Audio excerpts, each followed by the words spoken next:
മിനറൽസിനെ കുറിച്ചുള്ള ഒരു വിശദീകരണം, അല്ലെങ്കിൽ മിനറൽസ് ചെടികൾക്ക് എങ്ങനെ ലഭിക്കുന്നു, അല്ലെങ്കിൽ എന്താണ് minerals?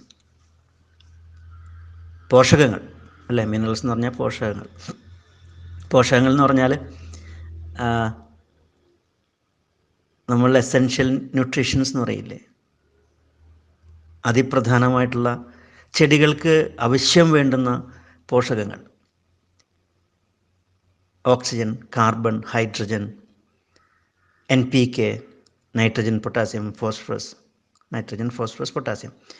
Then other secondary elements ആയിട്ടുള്ള മഗ്നീഷ്യം, കാൽസ്യം, സൾഫർ, ഇങ്ങനെ പോവുകയാണല്ലോ അല്ലേ.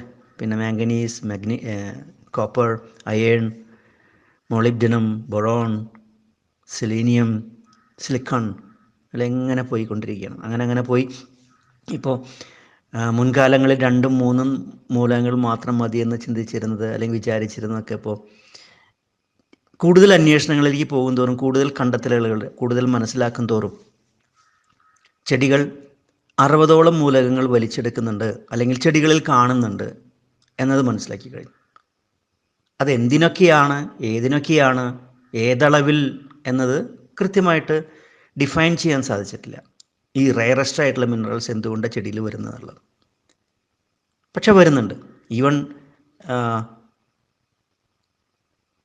ചെടികൾക്ക് ദോഷമായി തീരുന്ന പല പോഷകങ്ങളടക്കം കയറുന്നുണ്ട്. ശാസ്ത്രജ്ഞന്മാരുടെ അഭിപ്രായത്തിൽ എന്തെങ്കിലും ഒരു ആവശ്യമില്ലാണ്ട് ചെടി വലിച്ചെടുക്കില്ല. അത് ഏതെങ്കിലും ഒരു പ്രവർത്തനത്തിന് വേണ്ടി വലിച്ചെടുക്കാനായിരിക്കും അതെടുത്ത് വെച്ചിട്ടുണ്ടായിരിക്കുക, അല്ലെങ്കിൽ എന്തെങ്കിലും ഒരു പ്രവർത്തനം നടക്കുന്നുണ്ടായിരിക്കുക അതുകൊണ്ട് എന്നും ഒരു അനുമാനമുണ്ട്. എന്തായാലും പുതിയ മനസ്സിലാക്കലുകൾ നടന്നുകൊണ്ടിരിക്കുകയാണ്. മുൻകാലങ്ങളിൽ ഏകദേശം 3, 4, 5 ഒക്കെ ആയി വന്നിരുന്ന മൂലകങ്ങൾ ഇന്നത് പിന്നത് 10ഉം 12ഉം ആയി, പിന്നെ 17ആയി, പിന്നെ അത് 20ആയി, 30ആയി, ഇപ്പോൾ 40ആയി. 40ഓളം എസെൻഷ്യൽ മൂലകങ്ങളെ എസെൻഷ്യലായിട്ട് കണക്കാക്കാൻ സാധിക്കുമെന്ന രീതിയിൽ എത്തിയിട്ടുണ്ട്. പക്ഷേ 60ഓളം മൂലകങ്ങൾ ചെടിയിൽ പ്രവർത്തിക്കുന്നതായിട്ട് കാണുന്നുണ്ട്. 60ൽ പരം. ചെടിയുടെ പരിസരങ്ങളിൽ എന്തുണ്ടെങ്കിലും അത് വലിച്ചെടുക്കുന്നുണ്ട്. വലിച്ചെടുക്കുക എന്ന് പറഞ്ഞാൽ നമ്മൾ എന്തെല്ലാം മൂലകങ്ങൾ അവിടെ കൊണ്ടിട്ടാലും അല്ലെങ്കിൽ മണ്ണിലുണ്ടെങ്കിലും, അതായത് ഒരു കണക്ക് പറയുന്നത്, നമ്മൾ 1,00,000 വർഷം, ഇനി 1,00,000 വർഷം ഭൂമിയിൽ ഒരു പ്രവർത്തനം നടക്കുന്നില്ല എന്ന് വിചാരിക്കുക. അതായത് ഒന്നും ചാവുന്നില്ല, ഒന്നും ഡിക്കേ ആയിട്ട് മണ്ണിലേക്ക് പോകുന്നില്ല, അല്ലെങ്കിൽ അങ്ങനെ ഡെഡ് ആയിട്ടുള്ളൊരു അവസ്ഥയുണ്ടെന്ന് വിചാരിക്കുക.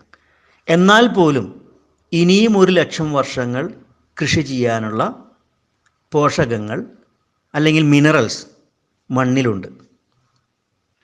മണ്ണ് പോലും പൊടിഞ്ഞ് ഭൂമിയിൽ വരുന്നില്ല എന്ന് വിചാരിക്കും. മണ്ണ് ഉണ്ടാവുന്ന അറിയാലോ, പാറയൊക്കെ പൊടിഞ്ഞുണ്ടാവുന്ന മണ്ണ്.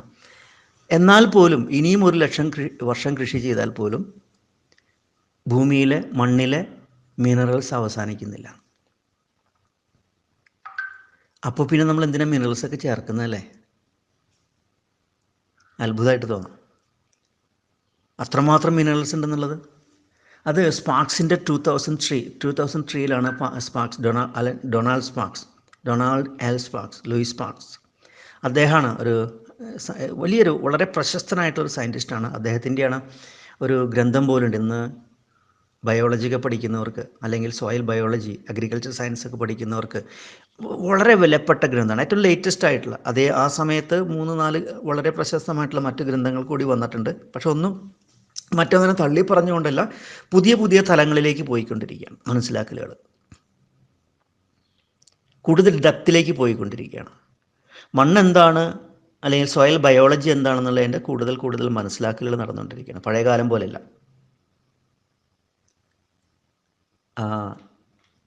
നമ്മുടെ ബ്രിട്ടീഷ് ബോട്ടണിസ്റ്റായിട്ടുള്ള സർ ആൽബർട്ട് ഹൊവാർഡിൻ്റെ കണ്ടുപിടുത്തം, അത് കഴിഞ്ഞ് 50കളിലൊക്കെ എത്തിയപ്പോഴേക്കും കുറച്ചും കൂടി കൂടുതൽ വളർന്ന് ക്ലാഷ് നെൽക്കോവിൻ്റെ, റഷ്യൻ സയൻറ്റിസ്റ്റ് ആയിട്ടുള്ള, അതാണിന്ന് ഒരു അഗ്രികൾച്ചർ സയൻസിലൊരു ബൈബിൾ പോലെ ഫോളോ ചെയ്യുന്ന ഒരു ഗ്രന്ഥം. അത്രമാത്രം ഉയർന്ന തലങ്ങളിലേക്ക് ചിന്ത. വളരെ പ്രശസ്തനായിട്ടുള്ളൊരു റഷ്യൻ എന്ന് പറയാൻ പറ്റില്ല, ലോക പ്രശസ്തനായിട്ടുള്ളൊരു സയൻറ്റിസ്റ്റാണത്, റഷ്യക്കാരനാണ്. അദ്ദേഹത്തിൻ്റെ ഓർഗാനിക് കൃഷിയെക്കുറിച്ച്, അല്ലെങ്കിൽ കൃഷിയെക്കുറിച്ച്, ഓർഗാനിക് എന്ന് പറയേണ്ട ആവശ്യമില്ല, കൃഷി എങ്ങനെയാണ് നടക്കുന്നത്, മണ്ണ് എന്താണ്, മണ്ണിൻ്റെ സ്വഭാവം എന്താണ് എന്ന മനസ്സിലാക്കലിനെ വിശദീകരിക്കുന്ന ഒരു ബുക്ക്.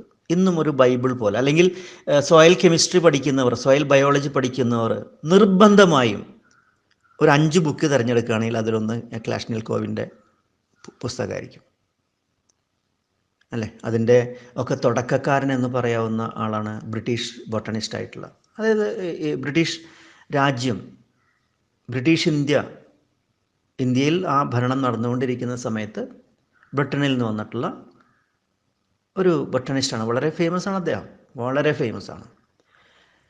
അദ്ദേഹത്തിൻ്റെ റിസർച്ചുകളാണ് കൃഷി എന്താണ്, അല്ലെങ്കിൽ എങ്ങനെ ചെയ്യണമെന്നുള്ളത് മനസ്സിലാക്കാനുള്ള ഒരു ഒരു ട്രിഗർ ചെയ്തെടുത്തത്.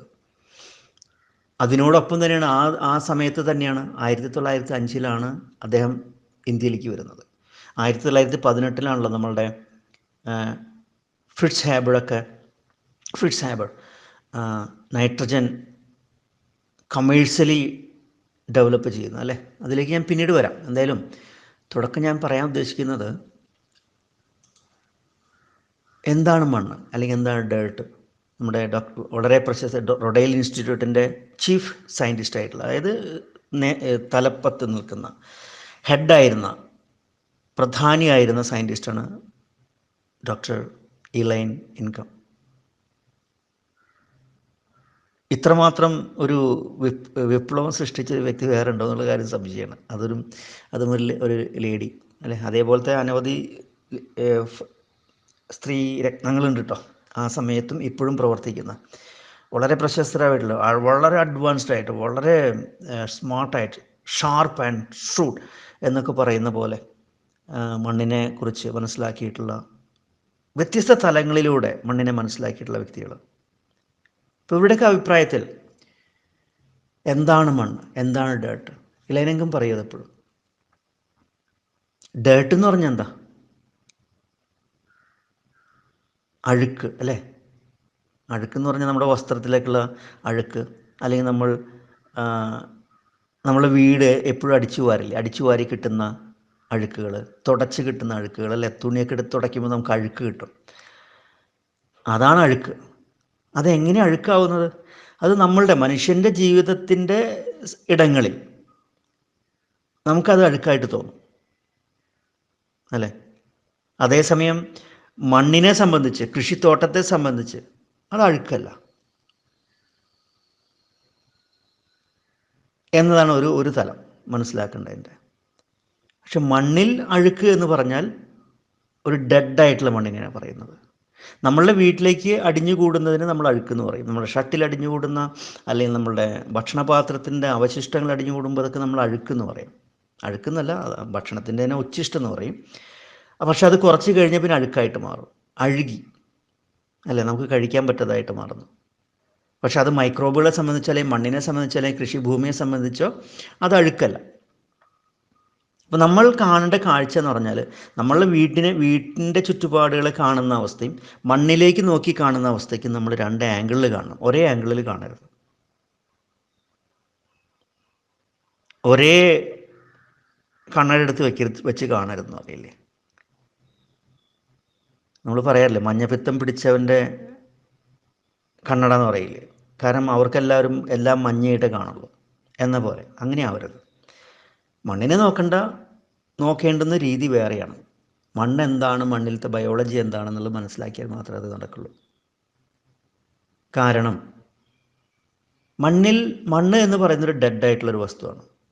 അതിനൊരു ചിന്തയോ അല്ലെങ്കിൽ പ്രത്യേകിച്ച് ബോധമോ ഒന്നുമില്ല. മണ്ണ് അതിൻ്റേതായിട്ടുള്ള പല പല കാര്യകാരണങ്ങൾ വഴി മണ്ണ് രൂപപ്പെടുന്നു, മണ്ണിൻ്റെ സ്ട്രക്ചർ രൂപപ്പെടുന്നു അല്ലേ. മണ്ണിൻ്റെ ഒരു അവസ്ഥ നമ്മൾ പറയാറില്ലേ, ലോമി സോയിൽ അല്ലെങ്കിൽ സാൻഡി സോയിൽ, ക്ലേഷ് സോയിൽ എന്നൊക്കെ നമ്മൾ പറയാറുണ്ട്. അതതിൻ്റെ പല പല കാരണങ്ങൾ കൊണ്ടും, ദശലക്ഷക്കണക്കിന് വർഷങ്ങളായിട്ടുള്ള പല പല കാരണങ്ങൾ കൊണ്ടും, അവസ്ഥകൾ കൊണ്ടും, കാലാവസ്ഥകൾ കൊണ്ടുമൊക്കെ മാറി മറിഞ്ഞത്. പക്ഷെ അതെന്താണ് അങ്ങനെ ആയിത്തീരാൻ കാരണം? അവിടുത്തെ മൈക്രോബുകളാണ് മണ്ണിന് ജീവൻ നൽകുന്നത്. അല്ലാതെ മണ്ണല്ല, സോയിലല്ല ശരിക്കും മണ്ണിന് ജീവൻ നൽകുന്നത്. സോയിൽ എന്ന് പറഞ്ഞാൽ സാൻഡ്, സിൽറ്റ്, ക്ലേ പ്ലസ് അതിലടിഞ്ഞു കൂടുന്ന മറ്റു പല വസ്തുക്കളും, ഇതൊക്കെയാണ് നമ്മൾ സോയിൽ എന്ന് പറഞ്ഞ് ഞാൻ അർത്ഥമാക്കുന്നത്. അതിൽ മൈക്രോബുകൾ ഉണ്ടെങ്കിൽ മാത്രമേ അവിടെ പ്രവർത്തനം ആരംഭിക്കുന്നുള്ളൂ. അവരുടെ പ്രവർത്തനം കൂടി മണ്ണുമായിട്ട് പ്രവർത്തിക്കുമ്പോൾ മാത്രമാണ് അവിടെ ഒരു ജീവൻ വരുന്നത്. നമ്മൾ പറയില്ലേ, നമ്മളെ വീട്ടിൽ വളരെ സന്തോഷത്തോടെ കുറേ കുട്ടികളൊക്കെ ആയിട്ട് ഇങ്ങനെ കഴിഞ്ഞു വിടുമ്പോൾ ആ കുട്ടികൾ കുറച്ച് കഴിഞ്ഞ് പഠിക്കാൻ വേണ്ടിയിട്ടോ അല്ലെങ്കിൽ മറ്റും അന്യരാജ്യങ്ങളിലേക്കോ വിദൂര ദേശങ്ങളിലേക്കൊക്കെ പോകുമ്പോൾ നമ്മൾ പറയാറുണ്ട്, വീട് ഉറങ്ങിയ പോലെയായിരുന്നു, വീട് ചത്ത പോലെയായിരുന്നു എന്ന പോലെ തന്നെയാണ്. പിന്നെ ആ കുട്ടികൾ തിരിച്ചു വരുമ്പോഴേ അച്ഛനമ്മയൊക്കെ സന്തോഷം ഉണ്ടാവുള്ളൂ, വീട് ഉറങ്ങിയ, ഇപ്പോൾ വീടൊന്നും ഉണർന്നു എന്ന് പറയും, ജീവൻ വെച്ചു എന്ന് പറയും. വീട്ടിലൊരു അനക്കുണ്ടായി, ആളനക്കുണ്ടായി എന്ന് പറയും. മറ്റേത് ആളനക്കില്ലാണ്ടാകുമ്പോൾ ആ വീട് ഒരു ഒരു ഒരു ശ്മശാനം എന്നൊക്കെ പറയില്ല, ശ്മശാന മൂകത എന്നൊക്കെ പറയില്ല മലയാള ഭാഷയിൽ സാഹിത്യകാരന്മാരൊക്കെ. ഇതേപോലെയാണ് മണ്ണിൽ മൈക്രോബുകൾ ഇല്ലെങ്കിൽ അതൊരു ഡേർട്ടായിട്ടുള്ളൊരു ഇടയായിട്ട് മാറും. അങ്ങനെ വരുമ്പോഴാണ് മണ്ണിൽ ഡേർട്ട് എന്ന് പറയുന്നത്. നമ്മൾ കൃഷിയുമായി ബന്ധപ്പെടുത്തി കാണുമ്പോൾ ചെടിയുടെ അല്ലെങ്കിൽ കൃഷിയുടെ ജീവനെ, കൃഷിയുടെ വളർച്ചയെ ഉദ്ദീപിപ്പിക്കുന്ന അവിടെ അതിൻ്റേതായിട്ടുള്ള ആളുകളില്ലെങ്കിൽ പിന്നെ അതൊരു ഡെഡായിട്ടുള്ള മണ്ണായിട്ട് മാറുകയാണ്. അവിടെ പിന്നെ ചെടികൾക്ക് വളരാൻ സാധിക്കില്ല. അവിടെ പിന്നെ സന്തോഷവും സമാധാനമൊന്നും ഉണ്ടായിരുന്നു വരില്ല. എപ്പോഴും രോഗങ്ങളും കീടങ്ങളൊക്കെ ആയിട്ടിരിക്കും. ചെടികളും നന്നായിട്ട് വളരില്ല, ആരോഗ്യത്തോടെ വളരില്ല, പൂക്കളും കായകളൊന്നും ഉണ്ടായിരുന്നു വരില്ല. അതോടെ കിളികളും മറ്റു പൂച്ചിപ്രാണികളൊന്നും ഉണ്ടായിരുന്നു വരില്ല. ഇതൊക്കെ കൂടുമ്പോഴാണ് ഒരു രസകരമായിട്ടുള്ള അന്തരീക്ഷം ഉണ്ടാകുന്നത്. ചെറിയ പ്രായത്തിൽ പഠിച്ചിട്ടില്ലേ, trespassers will be prosecuted, the selfish giant എന്ന കഥ അല്ലേ? സെൽഫിഷ് ജയൻറ്റിൻ്റെ കഥ വളരെ രസകരമായിട്ടുള്ള കഥയാണത്. അത് നിങ്ങൾക്ക് ഇപ്പോഴും നെറ്റിലൊക്കെ തപ്പിയാൽ കിട്ടും. കുട്ടികളൊക്കെ കളിക്കുന്ന ഒരു തോട്ടത്തെക്കുറിച്ച്. കുട്ടികളില്ലാതാവുമ്പോൾ അവിടെ ഒന്നും ഇല്ലാതാവുന്നു. അങ്ങനെ ആ രാക്ഷസന് തന്നെ വളരെ വിഷമം തോന്നുന്നൊരവസ്ഥ. ഇതൊക്കെ നിങ്ങൾ വായിച്ചാൽ മതി, നെറ്റിൽ തപ്പിയാൽ കിട്ടും ഇപ്പോഴും. ദ സെൽഫിഷ് ജയൻറ്റ് എന്ന പോലെ മണ്ണ് ഡെഡായിട്ട് മാറുകയാണ്, ജീവനില്ലാത്തതായിട്ട് മാറുകയാണ്. മണ്ണിൽ മൈക്രോബുകൾ ഉണ്ടെങ്കിൽ മാത്രമേ അതിൻ്റെ ശരിയായിട്ടുള്ളൊരു പ്രവർത്തനം നടത്തിയെടുക്കാൻ സാധിക്കുള്ളൂ. എങ്കിൽ മാത്രമേ ചെടികളുടെ വളർച്ച ഗംഭീരമായിട്ട് നടക്കുള്ളൂ, അല്ലെങ്കിൽ അത് നടക്കില്ല അല്ലേ? അതൊക്കെ നിങ്ങൾക്ക് അറിയാവുന്നൊരു വിഷയമാണ്. നമ്മളെപ്പോഴും പറഞ്ഞുകൊണ്ടിരിക്കുന്നൊരു കാര്യമാണ്. ഈ ഇലൈനിൻഗത്തിൻ്റെ കാര്യത്തിൽ soil is infinitely complex world and their interdependent web of microorganisms such as bacteria, fungi, protozoa, nematodes and microarthropods എന്നുള്ളതിൻ്റെ. അതായത് മണ്ണ് എന്ന് പറഞ്ഞാൽ വളരെ കോംപ്ലിക്കേറ്റഡ് ആയിട്ടുള്ള, വളരെ കോംപ്ലക്സ് ആയിട്ടുള്ള ഒരു ലിങ്ക് ഉണ്ട് അവിടെ, ഇൻ്റർഡിപ്പെൻഡൻറ്റ്. അതായത് പരസ്പര ബന്ധപ്പെടുത്തി പരസ്പരം സഹായകരമായിട്ടുള്ള ഒരു അന്തരീക്ഷം അവിടെ ഉണ്ടാക്കിയെടുക്കുന്നുണ്ട്. അത് ഈ മൈക്രോബുകൾ ഉണ്ടെങ്കിൽ മാത്രം സാധിക്കുള്ളൂ. മൈക്രോബുകൾ തമ്മിൽ ഒന്ന് മറ്റൊന്നിനെ വേട്ടയാടിയിട്ടും ഒന്ന് മറ്റൊന്നിൻ്റെ സഹായം സ്വീകരിച്ചുകൊണ്ടും ഒന്ന് മറ്റൊന്നിനെ വഴി കാണിച്ചുകൊണ്ടും ഒന്ന് മറ്റൊന്നിനെ ട്രിഗർ ചെയ്തുകൊണ്ടുമാണ് മണ്ണിൽ പ്രവർത്തിക്കുന്നത്. അല്ലാതെ അതിന് വളരാൻ സാധിക്കില്ല.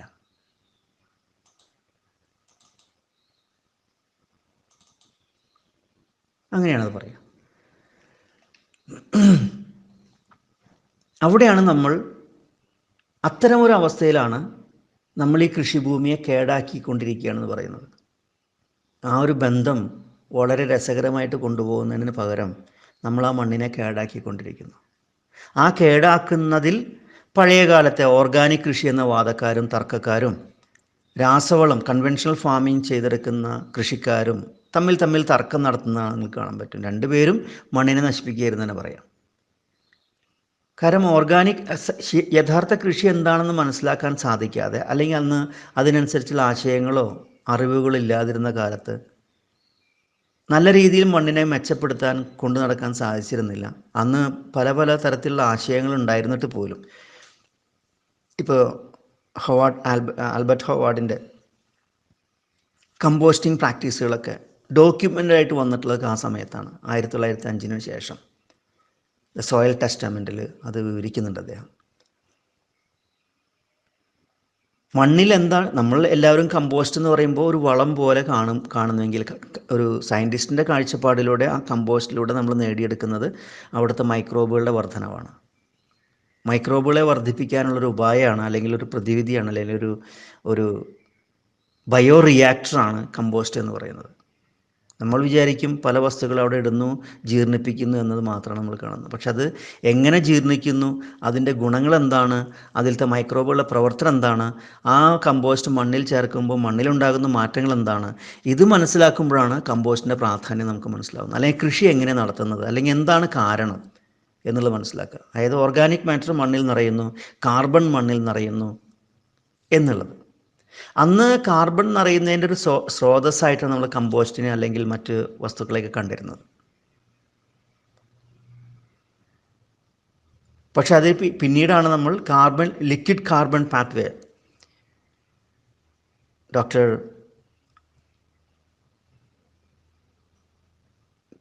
ക്രിസ് ഇന്ത്യയാണ് അവരാണ്, ഒരു ലേഡിയാണ്, വളരെ പ്രശസ്തമായിട്ടുള്ളൊരു ലേഡിയാണ് ക്രിസ്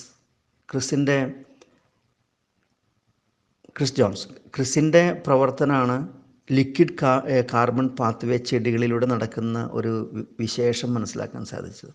അതായത് മണ്ണിലേക്ക് ഏറ്റവും കൂടുതൽ കാർബൺ വന്നു ചേരുന്നത് ലിക്വിഡ് കാർബൺ പാത്വേ, ചെടികൾക്കുള്ളിലൂടെ വരുന്ന, ചെടി സൂര്യപ്രകാശം വലിച്ചെടുത്ത് പ്രകാശ സംശ്ലേഷണം നടത്തി ഉണ്ടാക്കിയെടുക്കുന്ന കാർബൺ മണ്ണിലേക്ക് വന്നു ചേരുന്നത് വഴിയാണ് ഏറ്റവും കൂടുതൽ കാർബൺ മണ്ണിലേക്ക് ചേരുന്നതെന്ന് മനസ്സിലാക്കുന്നത്.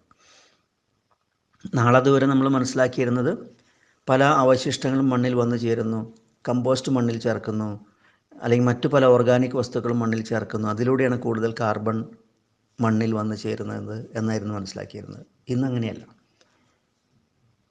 തീർച്ചയായിട്ടും അതുവഴിയും മണ്ണിലേക്ക് കാർബൺ വന്നു ചേരുന്നുണ്ട്. പക്ഷെ അതിനേക്കാൾ കൂടുതൽ ശതമാനത്തിൽ വലിയ അളവിൽ വന്നു ചേരുന്നത് ലിക്വിഡ് കാർബൺ പാത്വേ വഴിയാണ്. ചെടി തന്നെയാണ് മണ്ണിലേക്കുള്ള കാർബണിൻ്റെ ഫിക്സിങ് നടത്തിയെടുക്കുന്നത് ഏറ്റവും വലിയ അളവിൽ. അതിനാണ് ലിക്വിഡ് കാർബൺ പാത്വേ എന്ന് പറയുന്നത്. അപ്പോൾ ആ ഒരു മണ്ണിനെയാണ് നമ്മൾ നശിപ്പിച്ചെടുക്കുന്നത്. നമ്മൾ ഈ വിഷയങ്ങൾ മനസ്സിലാക്കാതെ, അതിനെ കൂട്ടി യോജിപ്പിക്കാതെ, കൂട്ടി വായിക്കാതെ നമ്മൾ ആ മണ്ണിനെ കേടാക്കിക്കൊണ്ടിരിക്കുന്നു. ഉഴുതുമറച്ചും അല്ലെങ്കിൽ പല മാരകമായിട്ടുള്ള പല രാസവസ്തുക്കൾ ചേർത്തുകൊണ്ടും, ഏത് മാരകമല്ലെങ്കിലും ചെറിയ അളവിലായാലും വലിയ അളവിലായാലും മണ്ണിലേക്ക് രാസവസ്തുക്കളും കീടനാശിനികളൊക്കെ ചേർത്ത് നമ്മൾ മണ്ണിനെ കേടാക്കിക്കൊണ്ടിരിക്കുന്നു.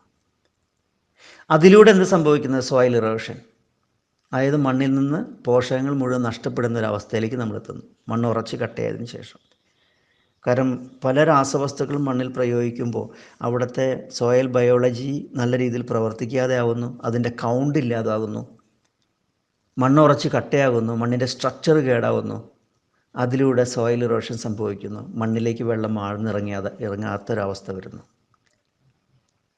അതോടൊപ്പം എന്താ സംഭവിക്കുന്നത്? അതായത് രോഗങ്ങളും കീടങ്ങളും വർദ്ധിക്കുന്നു. അപ്പോൾ നമ്മൾ രാസവളങ്ങൾ ഉപയോഗിക്കുന്നത് വഴി കൂടുതൽ രോഗങ്ങളും കീടങ്ങളും നമ്മൾ ആകർഷിക്കുകയാണ് ചെയ്യുന്നത്, അല്ലെങ്കിൽ വിളിച്ചു വരുത്തുകയാണ് ചെയ്യുന്നത്, അല്ലെങ്കിൽ ക്ഷണിച്ചു വരുത്തുന്ന പറയില്ലേ. വെറുതെ വേലിയിലിരിക്കുന്ന പാമ്പിനെ നമ്മളെടുത്ത് കക്ഷത്ത് വയ്ക്കാന്ന് പറയില്ലേ, എന്ന പോലെ. കാരണം മണ്ണ് കേടാവുന്നൊരവസ്ഥയാണ്, അല്ലെങ്കിൽ മണ്ണ് ഉറച്ച് കട്ടയാകുന്നൊരവസ്ഥയാണ്, അല്ലെങ്കിൽ മണ്ണിൽ എനൈറോബിക് ആവുന്നൊരവസ്ഥയാണ് രോഗങ്ങൾക്ക് ഏറ്റവും യോജ്യമായിട്ടുള്ളൊരവസ്ഥ, അല്ലെങ്കിൽ രോഗകാരണക്കാരായിട്ടുള്ള മൈക്രോബുകൾക്ക് വളരാൻ ഏറ്റവും ഉതകുന്നൊരവസ്ഥ, ഒരു സഹായകരമായിട്ടുള്ളൊരവസ്ഥ. അവർക്ക് ഏറ്റവും അവർക്ക് അന്ന് പിന്നെ ഓണവും വിഷുവും പെരുന്നാളും ക്രിസ്മസും ഒക്കെയാണ് അവർക്ക്. അത്രയും യോജ്യമായിട്ടുള്ളൊരു മണ്ണ് കിട്ടുകയാണ് അവർക്ക്. അവിടെ പിന്നെ അവർക്ക് ആരുടെയും ശല്യമില്ലാത്തൊരു അവസ്ഥ. അപ്പോൾ പിന്നെ അവരുടെ വ്യാപനം അവിടെ ശക്തമാക്കി മാറ്റും. നമ്മളുടെ ഉപകാരികളൊക്കെ അവിടെ നിന്ന് അപ്രത്യക്ഷമാവുകയും ചെയ്യും. We are destructing our soil with conventional practice, sometimes lack of knowledge in organic farming. അപ്പോൾ രണ്ടുപേരും കുറ്റക്കാരാണ്. ഓർഗാനിക് ഫാം ചെയ്യുന്നവരും അതിൻ്റെ വശങ്ങൾ മുഴുവൻ അറിയാത്തതുകൊണ്ട്, അല്ലെങ്കിൽ യഥാർത്ഥ കൃഷി എന്താണെന്ന് മനസ്സിലാക്കാത്തതുകൊണ്ട്, അല്ലെങ്കിൽ സോയിൽ ബയോളജി എന്താണെന്ന് മനസ്സിലാക്കാത്തതുകൊണ്ട് നമ്മൾ മണ്ണിനെ കേടാക്കുന്നു. അതറിഞ്ഞോ അറിയാതെയോ രാസവസ്തുക്കൾ, കീടനാശിനികൾ, ഹെർബിസൈഡ്സ്, കളനാശിനികൾ എന്നിവ ഉപയോഗിച്ച് കേടാക്കുന്ന രീതിയും നമ്മൾ ചെയ്തെടുക്കാറുണ്ട്. അടുത്ത് പറയുന്നത് ലീബെഗിനെ കുറിച്ചാണ്. ലീബെഗും ഇതുപോലെ പല ഒരു കുറച്ചും കൂടി അഡ്വാൻസ്ഡ് ആയിട്ടുള്ള കുറേ കാര്യങ്ങളിലേക്ക് പോയി നൈട്രജൻ, ഫോസ്ഫറസ്, പൊട്ടാസ്യം ഉണ്ടാക്കാനുള്ള ശ്രമം നടന്നു. പക്ഷേ ഹ്യൂമസിനെ കുറിച്ചുള്ള ഒരു വിശദീകരണത്തിന് അദ്ദേഹത്തിന് മുഴുവൻ ഒരു വിശദീകരണം നൽകാനായിരുന്നില്ല. ഹ്യൂമസിനെ കുറിച്ച് ആൾക്ക് മനസ്സിലായിട്ടുണ്ടെങ്കിലും ഹ്യൂമസ് എന്താണ്, എങ്ങനെയാണ് ചെയ്തെടുക്കുന്നത്, എന്താണ് അതിൻ്റെ ഒരു ഉപകാരം, മണ്ണിൽ ഹ്യൂമസ് നഷ്ടപ്പെട്ട് കഴിഞ്ഞാൽ, അതായത് നമ്മൾ ചേർക്കുന്ന ഓർഗാനിക് മാറ്ററും അല്ലെങ്കിൽ കാർബൺ അതിൻ്റെയൊക്കെ ഒരു ഒത്തുചേരൽ വഴിയാണല്ലോ ഈ ഹ്യൂമസ് ഉണ്ടാകുന്ന മണ്ണിൽ. നമ്മൾ കമ്പോസ്റ്റ് ഉണ്ടാക്കി കഴിഞ്ഞാൽ അതിലുണ്ട് ഹ്യൂമസ്, അല്ലേ? ചാണകം, പഴകിയ ചാണകത്തിൽ അതിലും ഉണ്ടായിരിക്കും ഹ്യൂമസ്. അത് ഓരോ ചാണകത്തിലും അല്ലെങ്കിൽ ഓരോ കമ്പോസ്റ്റിലും പ്രത്യേകിച്ച് വ്യത്യസ്തമായിട്ടുള്ള അളവിലുമായിരിക്കും. എല്ലാ ഹ്യൂമസും ഒരേ അളവിലാവണമെന്നില്ല. അതിങ്ങനെ ലക്ഷക്കണക്കിന് വർഷങ്ങളാണ് കെടുക്കുകയും ചെയ്യും. അത് ചെടിക്ക് നേരിട്ടൊരു സഹായകരമായിട്ടുള്ള വസ്തു അല്ലെങ്കിലും മണ്ണിൽ അത് ഉള്ളിടത്തോളം കാലം, അതിൻ്റെ അളവ് കൂടുന്നിടത്തോളം കാലം മണ്ണിൽ എല്ലാ തരം പോഷകങ്ങളുടെയും ഒരു റിസർവർ, ഒരു അക്ഷയപാത്രമായിട്ട്, ഒരു കലവറയായിട്ട് മാറുകയാണ് ഹ്യൂമസ് വർദ്ധിക്കും തോറും. മണ്ണിൽ ഓർഗാനിക് മാറ്റർ, കാർബൺ, ഹ്യൂമസ് ഇതിൻ്റെയൊക്കെ അളവ് വർദ്ധിക്കും തോറും നമ്മളുടെ മണ്ണ് എല്ലാതരം പോഷകങ്ങളുടെ ഒരു റിസർവായിട്ട് മാറുകയാണ്. ചെടിക്ക് ഏത് സമയത്തും ആവശ്യാനുസരണം നേടിയെടുക്കാനുള്ള ഒരു കലവറ, ഒരു പത്തായപ്പുര അതായിട്ട് മാറുകയാണ്.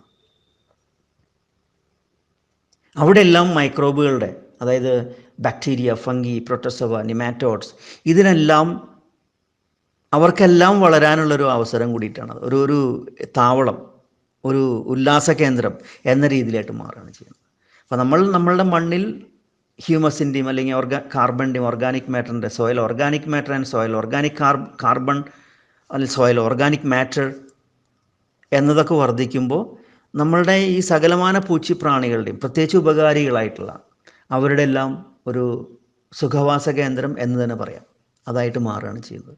പ്ലസ് ചെടികൾക്ക് ആവശ്യമുള്ള പോഷകങ്ങൾ ഏത് സമയത്തും ലഭ്യമാക്കി കൊടുക്കാൻ സാധിക്കുന്ന ഒരു സപ്ലൈ സോഴ്സ് ആയിട്ട് മാറുകയാണ് ചെയ്യുന്നത്. ഇളയനങ്കത്തിൻ്റെ കാര്യം പറഞ്ഞല്ലേ, മണ്ണിൻ്റെ സോയിൽ ബയോളജി നഷ്ടപ്പെടുന്നതോടുകൂടിയിട്ട്, അല്ലെങ്കിൽ മണ്ണിൽ സോയിൽ ബയോളജി അതിൻ്റെ ആവശ്യമായ അത്രയും അളവിൽ ആ കൗണ്ടിൽ പ്രവർത്തിക്കുന്നില്ലെങ്കിൽ മണ്ണ് ഡെഡായി എന്ന് പറയാം, മണ്ണ് ഡേർട്ടായിട്ട് മാറി എന്ന് പറയാം. വെറുതെ മൈക്രോബുകൾ ഉണ്ടായാൽ മാത്രം പോരാ. അങ്ങനെ പരിശോധിക്കുകയാണെങ്കിൽ മണ്ണിൽ എല്ലായിടത്തും ഇഷ്ടംപോലെ മൈക്രോബുകൾ ഉണ്ടായിരിക്കും. പക്ഷെ മൈക്രോബുകൾ അതിൻ്റെ വേണ്ടുന്നത്ര അളവിൽ, ഓരോ മണ്ണിലും വേണ്ടുന്നത്ര അളവിൽ ഉണ്ടായിട്ടില്ലെങ്കിൽ അതിൻ്റെ ഇനങ്ങളും സ്പീഷീസ്, അതിൻ്റെ പോപ്പുലേഷനും, സർവ്വതരത്തിലുള്ള ഇനങ്ങളുണ്ടായിരിക്കണം. എന്നാൽ എല്ലാ ഇനങ്ങളുടെയും പോപ്പുലേഷൻ, ജനസംഖ്യ എന്ന് പറയില്ലേ, അവരുടെ വംശവർദ്ധനവ് എന്ന് പറയില്ലേ, അതുണ്ടാവും വേണം. എങ്കിൽ മാത്രമേ ആ മണ്ണ് ഏറ്റവും നല്ല മണ്ണായിട്ട് മാറുള്ളൂ, ചെടികൾക്ക് ഏറ്റവും യോജ്യമായിട്ടുള്ളൊരു മണ്ണായിട്ട് മാറുള്ളൂ, ചെടികൾക്ക് ഏറ്റവും ആരോഗ്യം പ്രദാനം ചെയ്യാൻ കഴിയുന്ന മണ്ണായിട്ട് മാറുള്ളൂ. ചെടിക്ക് സ്വയം സംരക്ഷിക്കാൻ, ചെടിയുടെ എല്ലാ ആവശ്യങ്ങളും നേടിയെടുക്കാൻ, ചെടിക്ക് എല്ലാ രോഗങ്ങളെയും കീടങ്ങളെയും പ്രതിരോധിക്കാൻ കഴിയുന്ന തരത്തിലൊരു, ഏത് സമയത്ത് എന്തും ആവശ്യപ്പെടാൻ കഴിയുന്നൊരു ഫാർമസി എന്ന് തന്നെ പറയാം, അതായിട്ട് മാറുള്ളൂ. ഒരു തരത്തിലുള്ള ഫാർമസിയാണത്. റോ മെറ്റീരിയൽസ്, അതിൻ്റെ ചെടിക്കുള്ളിൽ നടക്കേണ്ടുന്ന എല്ലാ പ്രവർത്തനങ്ങൾക്കും വേണ്ടുന്ന റോ മെറ്റീരിയൽസ് നേടിയെടുക്കുന്നത് മണ്ണിൽ നിന്നാണ്. അപ്പോൾ മണ്ണിലെ ബയോളജി നല്ല രീതിയിൽ പ്രവർത്തിക്കുന്നില്ല എങ്കിൽ ചെടിയുടെ ആ ഫാർമസി പൂട്ടിപ്പോവുകയാണ്. വൈദ്യശാല, അല്ലേ, മരുന്ന് കട എന്നൊക്കെ പറയാം. അല്ലെങ്കിൽ ഭക്ഷണം, പാതി ഭക്ഷണം അവിടെ നിന്നാണ് നേടിയെടുക്കുന്നത്. പാതി ഭക്ഷണം ചെടി തന്നെ ഉണ്ടാക്കിയെടുക്കുകയാണ് എന്ന് പറയും ഏകദേശം. ചെടി പാതി ഉണ്ടാക്കുന്നു, മണ്ണിൽ നിന്ന് പാതി നേടിയെടുക്കുന്നു. അപ്പോൾ റോ മെറ്റീരിയൽസ് മുഴുവൻ അവിടെ നിന്നാണ് വരുന്നത്, ചെടിക്ക് വേണ്ടുന്നത്. മണ്ണിൽ നിന്ന് മാത്രമല്ല, തീർച്ചയായിട്ടും പരിസ്ഥിതി അന്തരീക്ഷത്തിൽ നിന്ന് വരുന്നുണ്ട്. അപ്പോൾ മൊത്തം ചെടിയുടെ പുറം ഭാഗം തന്നെ പറയാം നമുക്ക്, external side, from the atmosphere as well as from the earth, soil. അപ്പോൾ ഈ രണ്ട് ഭാഗത്തു നിന്ന് നേടിയെടുത്തിട്ടുള്ള പോഷകങ്ങളാണ്, അല്ലെങ്കിൽ ആവശ്യകതകൾ സ്വരൂപിച്ചുകൊണ്ടാണ് ചെടിക്കുള്ളിൽ നടക്കുന്ന മെറ്റാബോലൈറ്റ്സ് എല്ലാം നടക്കുന്നത്. ഈ മെറ്റാബോളിക് പാത്വേ എന്ന് പറയില്ലേ, അത് നടത്തിയെടുക്കുന്നത്. നമ്മൾ പല റോ മെറ്റീരിയൽസും അടുക്കളയിലേക്ക് വാങ്ങി വെക്കുന്നു, എന്നിട്ട് അടുക്കളയിൽ വെച്ചുകൊണ്ട് നമ്മൾ പായസവും ഇഡ്ഡലിയും ദോശയും പൊറോട്ടയും ബീഫ് കറിയും ഓംലെറ്റൊക്കെ ഉണ്ടാക്കിയെടുക്കുന്നു, അല്ലേ? എന്നിട്ടാണ് നമ്മൾ കഴിക്കുന്നത്. അപ്പോൾ നമ്മൾക്ക് പുറത്തിറങ്ങി നടക്കാൻ പറ്റാതാകുമ്പോൾ ഈ സാധനങ്ങളൊന്നും മേടിക്കാൻ പറ്റില്ല, അല്ലെങ്കിൽ കൊണ്ടുവരാൻ സാധിക്കില്ല. അരിയും ഗോതമ്പും ഇതൊക്കെ നമ്മൾ കൊണ്ടുവരണ്ടേ? ഏത് രൂപത്തിലായാലും കൊണ്ടുവന്നതിന് ശേഷമാണ് അടുക്കളയിൽ വെച്ച് നമ്മളിത് പാചകം ചെയ്ത് നമ്മൾക്ക് ആവശ്യമായിട്ടുള്ള രുചിക്കും താല്പര്യത്തിനനുസരിച്ച രൂപത്തിൽ നമ്മളുടെ പോഷകം, നമ്മളുടെ ശരീരം ഹെൽത്തി ആയിട്ട് മാറാനുള്ള ഒരവസ്ഥയിൽ നമ്മൾ ഉണ്ടാക്കിയെടുത്ത് നമ്മൾ കഴിക്കുന്നു. എന്ന പോലെ തന്നെ ചെടിക്ക് ആവശ്യമായിട്ടുള്ള എല്ലാ വസ്തുക്കളും പുറമേ നിന്ന് സ്വീകരിച്ച്, വേരുകൾ വഴിയും ഇലകൾ വഴിയും സ്വീകരിച്ച്, ചെടിക്കുള്ളിലുള്ള അടുക്കള അതിൽ വെച്ചെല്ലാം പാകം ചെയ്ത് ചെടി ഓരോരോ ആവശ്യങ്ങൾ നിവർത്തിച്ചെടുക്കുന്നു. അങ്ങനെയാണല്ലോ നടക്കുന്നത്. അപ്പോൾ ഈ ആവശ്യകതകൾ മീറ്റ് ചെയ്യാൻ പുറമേ നിന്നുള്ള വസ്തുക്കളിൽ എന്തെങ്കിലും കുറവ് വന്നു കഴിഞ്ഞാൽ ചെടിക്ക് ഉണ്ടാക്കാൻ സാധിക്കില്ല. ഒന്നും ഉപ്പില്ല, മുളകില്ല, പഞ്ചസാരയില്ല, അരിപ്പൊടിയില്ല, അല്ലെങ്കിൽ അരിയില്ല, ഒന്നും ഇല്ലാതായി കഴിഞ്ഞാൽ നമ്മളുടെ അടുക്കള എന്താ ഉണ്ടാവുക? ഒന്നും പിന്നെ കഴിക്കാൻ പറ്റില്ല, നമുക്കൊന്നും ഇല്ലാതാവും. അതല്ലെങ്കിൽ മേടിക്കാനുള്ള പൈസ ഇല്ലാതായി കഴിഞ്ഞാലും അല്ലേ, അതൊരു പ്രശ്നം തന്നെയാണ്. അപ്പോൾ പിന്നെ പട്ടിണി തന്നെ. അപ്പോൾ നമ്മളുടെ ആരോഗ്യത്തിന് ക്ഷയം വരുന്നു, കോട്ടം തട്ടുന്നു, നമുക്കും രോഗങ്ങളും കീടങ്ങളൊക്കെ വരാം. പലതരത്തിലുള്ള ശോഷണാവസ്ഥകൾ നമുക്ക് വന്നു ചേരാം. കാഴ്ച, കേൾവി, അല്ലെങ്കിൽ മറ്റു ശാരീരികമായിട്ടുള്ള ദോഷങ്ങൾ, അല്ലെങ്കിൽ രോഗങ്ങൾ, ഇതെല്ലാം വന്നു ചേരാൻ കാരണമായിട്ട് മാറും. അപ്പോൾ നമ്മളുടെ ശരീരത്തിൽ നിന്ന് പുറത്തുനിന്നാണ് എല്ലാം സ്വീകരിക്കുന്നത്, ഈ സമൂഹത്തിൽ നിന്ന്, ഈ പരിസരങ്ങളിൽ നിന്ന്. അപ്പോൾ അവിടുത്തെ അന്തരീക്ഷം നല്ലതല്ല എങ്കിൽ, നമുക്ക് യോജ്യമല്ലാത്തതല്ലെങ്കിൽ നമ്മളുടെ ശരീരവും നമ്മളുടെ ചിന്തകളും നമ്മളുടെ അറിവും കഴിവും എല്ലാം തന്നെ നശിച്ചു പോവുകയാണ് ചെയ്യുക. നമ്മളെ സംസ്കാരം പോലും നശിക്കാൻ അതിന് കാരണമായിട്ട് മാറും. പുറമേ നിന്നുള്ള സപ്ലൈ, ആ ചെയിൻ നിലച്ചു കഴിഞ്ഞാൽ, അല്ലെങ്കിൽ നമുക്ക് മേടിക്കാൻ പറ്റാതായി കഴിഞ്ഞാൽ, കൊണ്ടുവരാൻ സാധിക്കാതായി കഴിഞ്ഞാൽ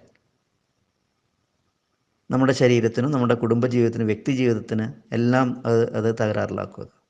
എന്ന പോലെ തന്നെ ചെടിയുടെ കാര്യം. അപ്പോൾ ഈ സ്രോതസ്സുകളെ കുറിച്ചെല്ലാം നമ്മൾ പഠിക്കാറുണ്ട്.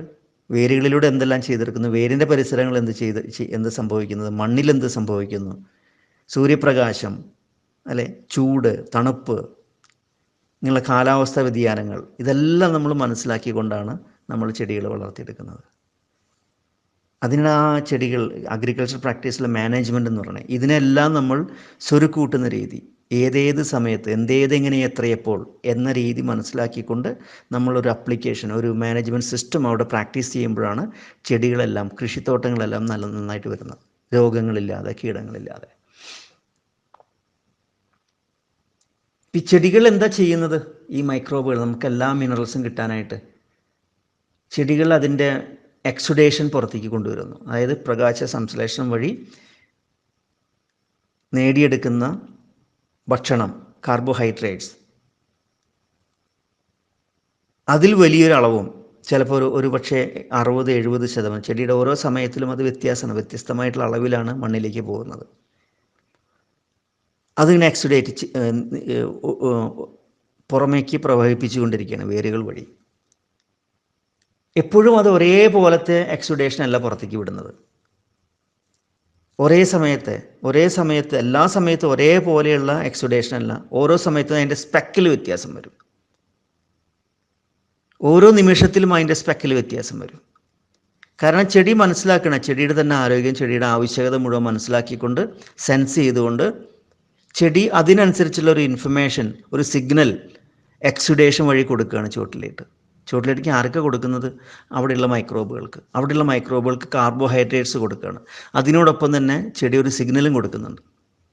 ഞാൻ നിനക്കിത് ഉണ്ടാക്കി തരുന്നുണ്ട്, പകരം എനിക്ക് ഇന്ന സാധനങ്ങളുടെ കുറവുകൾ എൻ്റെ ശരീരത്തിൽ എനിക്ക് അനുഭവപ്പെടുന്നുണ്ട്, അത് നീയും നേടിത്തരണം എന്ന് പറഞ്ഞുകൊണ്ട് ഒരു സിഗ്നൽ കൂടി കൊടുക്കുകയാണ്.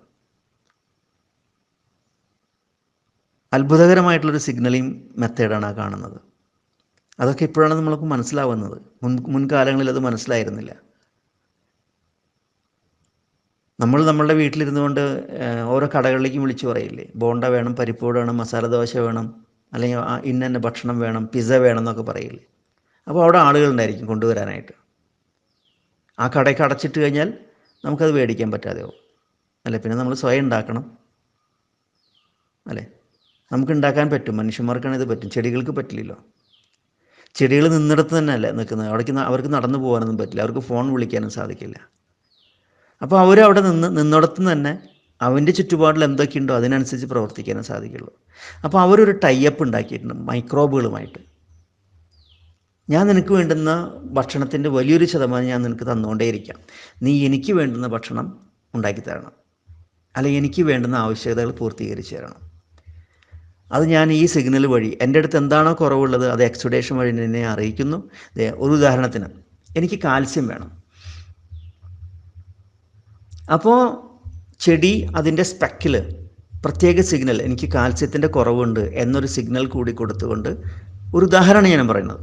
അതേപോലെ എന്തും, എല്ലാ പോഷകങ്ങളും, കാൽസ്യം ആയിക്കോട്ടെ, ബോറോൺ ആയിക്കോട്ടെ, മാംഗനീസ് ആയിക്കോട്ടെ, അയൺ ആയിക്കോട്ടെ, സെലീനിയം ആയിക്കോട്ടെ, സിലിക്കോൺ ആയിക്കോട്ടെ, പൊട്ടാസ്യം ആയിക്കോട്ടെ, ഫോസ്ഫറസ് ആയിക്കോട്ടെ, നൈട്രജൻ ആയിക്കോട്ടെ, എന്തും ഞാൻ നേരത്തെ പറഞ്ഞ ഏകദേശം 60ഓളം മൂലകങ്ങൾ ചെടി ആവശ്യപ്പെട്ടുകൊണ്ട് ഈ മൈക്രോബുകളെ അറിയിക്കുന്നു. അപ്പോൾ ഓരോന്നിനും ഓരോ സ്പെഷ്യലിസ്റ്റുകളുണ്ട്. കാൽസ്യം ഉണ്ടാക്കാൻ വേണ്ടി ഒരു സ്പെഷ്യലിസ്റ്റ് ഗ്രൂപ്പുണ്ട്. ബോറോൺ ഉണ്ടാക്കാനായിട്ട് വേറെ ഗ്രൂപ്പുണ്ട്. മഗ്നീഷ്യം ഉണ്ടാക്കാൻ വേറൊരു ഗ്രൂപ്പുണ്ട്. പൊട്ടാസ്യം ഉണ്ടാക്കാൻ വേറൊരു ഗ്രൂപ്പുണ്ട്. ഇങ്ങനെ എല്ലാത്തിനും അവിടെ ഗ്രൂപ്പുണ്ട്, ഓരോ ഓരോ മെമ്പേഴ്സ് ഉണ്ട്. ഒരു യുണൈറ്റഡ് പാർട്ടീസ്, അല്ലേ, നമ്മുടെ രാഷ്ട്രീയമൊക്കെ പറയുന്ന പോലെ ഓരോ വിങ്ങുകൾ, അല്ലെങ്കിൽ ഓരോ സ്ഥാനമാനങ്ങളെക്കുറിച്ച് പറയില്ല, അല്ലെങ്കിൽ ഓരോ ട്രേഡിനെ കുറിച്ച് പറയില്ല. എൻ്റെ വീട്ടിൽ പൈപ്പ് പൊട്ടിക്കഴിഞ്ഞാൽ നമ്മൾ ആരെ വിളിക്കും? പ്ലംബറെ വിളിക്കും, അല്ലേ? നമ്മളെ വീട്ടിൽ പൈപ്പ് പൊട്ടിക്കഴിഞ്ഞാൽ, അല്ലെങ്കിൽ ഇലക്ട്രിക്കൽ എന്തെങ്കിലും തകരാറായി കഴിഞ്ഞാൽ ഇലക്ട്രീഷ്യനെ വിളിക്കുന്നു. നമ്മൾ ഫോൺ ചെയ്ത് വിളിക്കണം, എൻ്റെ ബൾബ് കത്തുന്നില്ല, അല്ലെങ്കിൽ ഇന്ന സ്ഥലത്തെ പവർ സപ്ലൈ ശരിയായിട്ട് വരുന്നില്ല. അപ്പോൾ നമ്മൾ ഇലക്ട്രീഷ്യനെ വിളിക്കുന്നു. അതിന് പകരം നമ്മൾ നെയ്ത്തുകാരനെ വിളിച്ചിട്ട് കാര്യമുണ്ടോ? ഇൻറ്റീരിയർ ഡിസൈനറെ വിളിച്ചിട്ട് കാര്യമുണ്ടോ? കാര്യമില്ല. ഇലക്ട്രീഷ്യൻ്റെ പണി ഇലക്ട്രീഷ്യനെ വിളിച്ചാൽ മാത്രമേ പൂർത്തീകരിച്ചെടുക്കാൻ സാധിക്കുള്ളൂ, അത് സാധ്യമാക്കിയെടുക്കാൻ സാധിക്കുള്ളൂ, അല്ലേ? എന്ന പോലെ തന്നെ ചെടി കാൽസ്യം ആവശ്യമുള്ളപ്പോൾ കാൽസ്യം ഉണ്ടാക്കുന്ന ആളുകൾക്ക് സിഗ്നൽ കൊടുക്കുന്നു. അവർ ആ സിഗ്നൽ സ്വീകരിച്ചുകൊണ്ട് കാൽസ്യം ഉണ്ടാക്കി കൊടുക്കുന്നു. അല്ലെങ്കിൽ അവർ റൈസോഫജി സൈക്കിൾ വഴി അവർ ഉള്ളിലേക്ക് കയറുമ്പോൾ ആ കാൽസ്യത്തിനെയും ആ ജീവിയിൽ എന്തൊക്കെയുണ്ടോ അതെല്ലാം ചെടി വലിച്ചെടുക്കുകയാണ് ചെയ്യുന്നത്, സൂപ്പർ ഓക്സൈഡ് പ്രവഹിപ്പിച്ചുകൊണ്ട്. അപ്പോൾ ഇങ്ങനെയാണ് എല്ലാ പോഷകങ്ങളും. മണ്ണുണ്ട്, അല്ലെങ്കിൽ മണലുണ്ട്, പൂഴിയുണ്ട്, ചെളിയുണ്ട്, ഇലകളുണ്ട്, എല്ലാ അവശിഷ്ടങ്ങളും അവിടെ വന്ന് ചേർന്നിട്ടുണ്ട് എന്നതുകൊണ്ട് ചെടിക്ക് അതൊന്നും വലിച്ചെടുക്കാൻ സാധിക്കില്ല. ചെടി വലിച്ചെടുക്കുന്നത് മൈക്രോബുകൾ ആ വസ്തുക്കളിൽ പ്രവർത്തിച്ച് അതിനെ ലയ രൂപത്തിലാക്കി മാറ്റി, പ്ലാന്റ് അവൈലബിൾ ഫോമിലേക്കാക്കി മാറ്റി ആണ് ചെടി വലിച്ചെടുക്കുന്നത്. ചെടിക്ക് അപ്പം മാത്രമേ വലിച്ചെടുക്കാൻ സാധിക്കുള്ളൂ. ആ ഏറ്റവും യോജ്യമായിട്ടുള്ള മോളിക്യൂളിൽ എത്തിക്കഴിഞ്ഞാൽ മാത്രമേ ചെടിക്ക് വലിച്ചെടുക്കാൻ സാധിക്കുള്ളൂ വേരുകളിലൂടെ. ഏറ്റവും ചെറിയ മോളിക്യൂൾ മാത്രമേ വേരുകളിലൂടെ വലിച്ചെടുക്കാൻ സാധിക്കുള്ളൂ എന്നാണ് പറഞ്ഞത്. പക്ഷേ അതിനേക്കാളും വലുപ്പമുള്ള പല മൈക്രോബുകളെയും വലിച്ചെടുക്കുന്നുണ്ട് ചെടി, അല്ലേ? അങ്ങനെയുണ്ട്. അപ്പോൾ എല്ലാ പോഷകങ്ങളും മണ്ണിലുണ്ട്. ഇനിയും ദശലക്ഷക്കണക്കിന് വർഷം കൃഷി ചെയ്യാനുള്ള പോഷകങ്ങൾ മണ്ണിലുണ്ട്. പക്ഷേ അതൊന്നും മണ്ണിൽ നിന്ന് ചെടിക്ക് വലിച്ചെടുക്കാൻ സാധിക്കില്ല. ഈ വിഷയം മുൻകാലങ്ങളിൽ മനസ്സിലാക്കിയിരുന്നില്ല. ഫ്രിഡ്സിൻ്റെ കാലത്തും, ഫ്രിഡ്സ് ഹേബറിൻ്റെ ആ പ്രോസസ്സ് ഉണ്ട് നൈട്രജൻ ഉണ്ടാക്കുന്ന സമയത്ത്. അതുകൊണ്ടും കൂടി നൈട്രജൻ ഉണ്ടാക്കാനുള്ള കാരണം വെച്ചാൽ സൗത്ത് അമേരിക്കയിൽ നിന്ന് ഗുവാനോ ആ ഒരു ഭക്ഷണം നൈട്രജൻ്റെ സോഴ്സ് കുറഞ്ഞു തുടങ്ങിയപ്പോഴാണ് ജർമ്മൻകാർക്ക് ഇങ്ങനെ ഒരു ചിന്ത വന്നത്. കാരണം നൈട്രജൻ്റെ സപ്ലൈ നിലച്ചുകൊണ്ടിരിക്കുകയാണ്.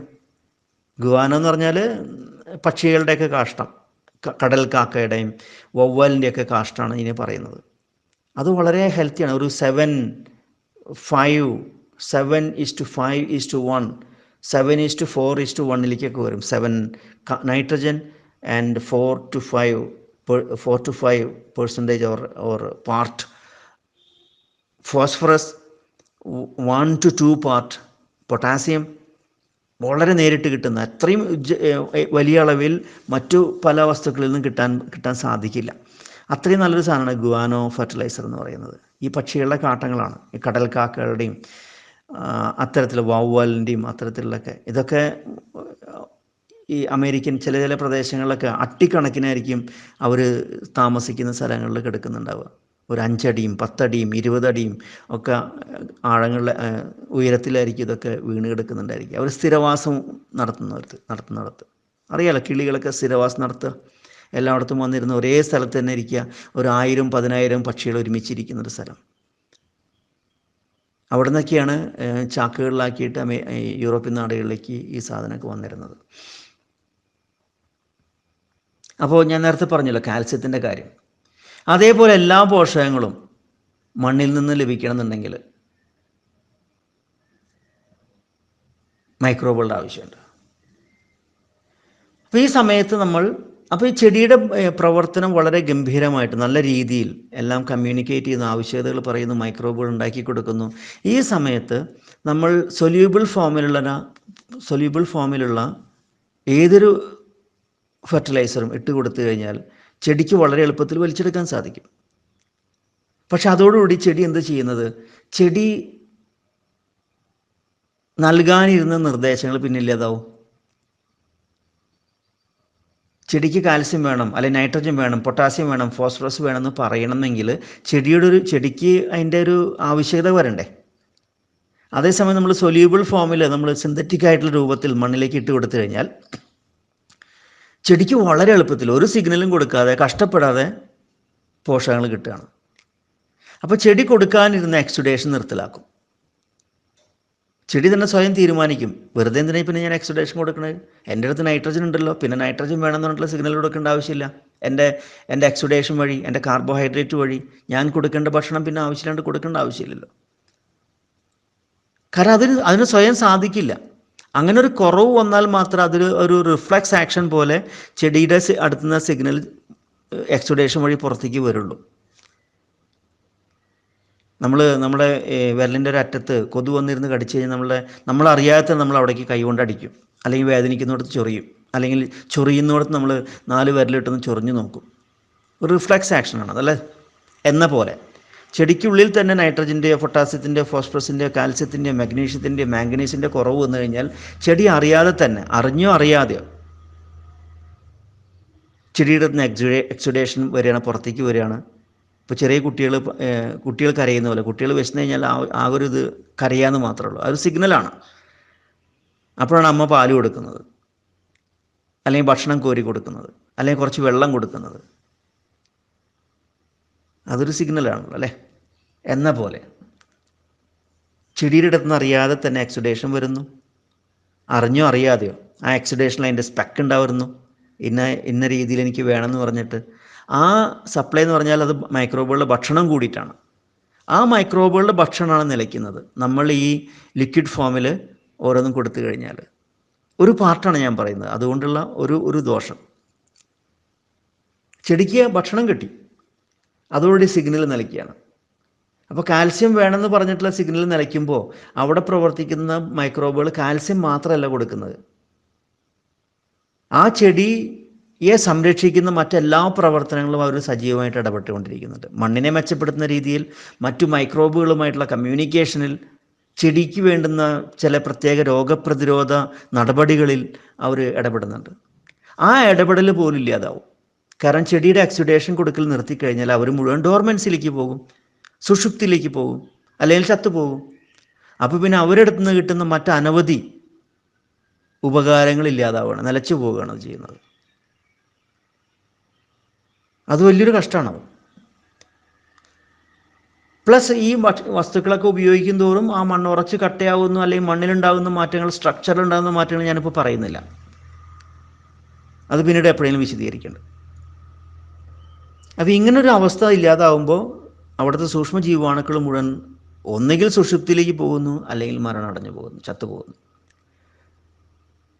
അതോടുകൂടി പിന്നെ എപ്പോഴെങ്കിലും ഏതെങ്കിലും സമയത്ത് ഈ ആവശ്യകത വന്നു കഴിഞ്ഞാൽ ചെടിക്ക് സഹായികളായിരുന്ന ആളുകൾ അവിടെ നിന്ന് ഇല്ലാതാവുമ്പോൾ, അല്ലെങ്കിൽ അവിടെ നിന്ന് അപ്രത്യക്ഷമാകുമ്പോൾ, അല്ലെങ്കിൽ മരിച്ചു പോകുമ്പോൾ, ചെടി എപ്പോഴെങ്കിലും ഏതെങ്കിലും ആവശ്യത്തിന് അവരുടെ വാതിൽ മുട്ടിക്കഴിഞ്ഞാൽ, അല്ലെങ്കിൽ ആ ഒരു സിഗ്നൽ കൊടുത്തു കഴിഞ്ഞാൽ അവിടെ ആരും ഇല്ലാതാവും. മാത്രമല്ല, ഇങ്ങനെ ചെറിയ ഈ പലതരത്തിൽ ലിക്വിഡ് ഫോമിലുള്ള ഇതുകൾ കൊടുത്തു കഴിഞ്ഞാൽ അവിടെ മറ്റു പല വിഷയങ്ങൾ വേറെ ഉണ്ടാവുന്നുണ്ട്. അതായത് pH വ്യത്യാസം വരും അല്ലേ. നമ്മളപ്പോൾ കൃത്യമായിട്ട് അവിടെ pH കൺട്രോൾ ചെയ്യാൻ മറ്റു പല ആവശ്യങ്ങൾക്ക് വേണ്ടി വീണ്ടും വീണ്ടും വ്യത്യസ്തമായിട്ടുള്ള പല കുപ്പികളും ചാക്കുകളും പൊട്ടിച്ചിടേണ്ടി വരും. pH ഒക്കെ ആരെ കൺട്രോൾ ചെയ്യുന്നത്? നേരത്തെ പറഞ്ഞത് സിഗ്നൽ വഴി പോഷകങ്ങൾ മാത്രം നൽകുന്നുള്ളൂ അല്ലേ?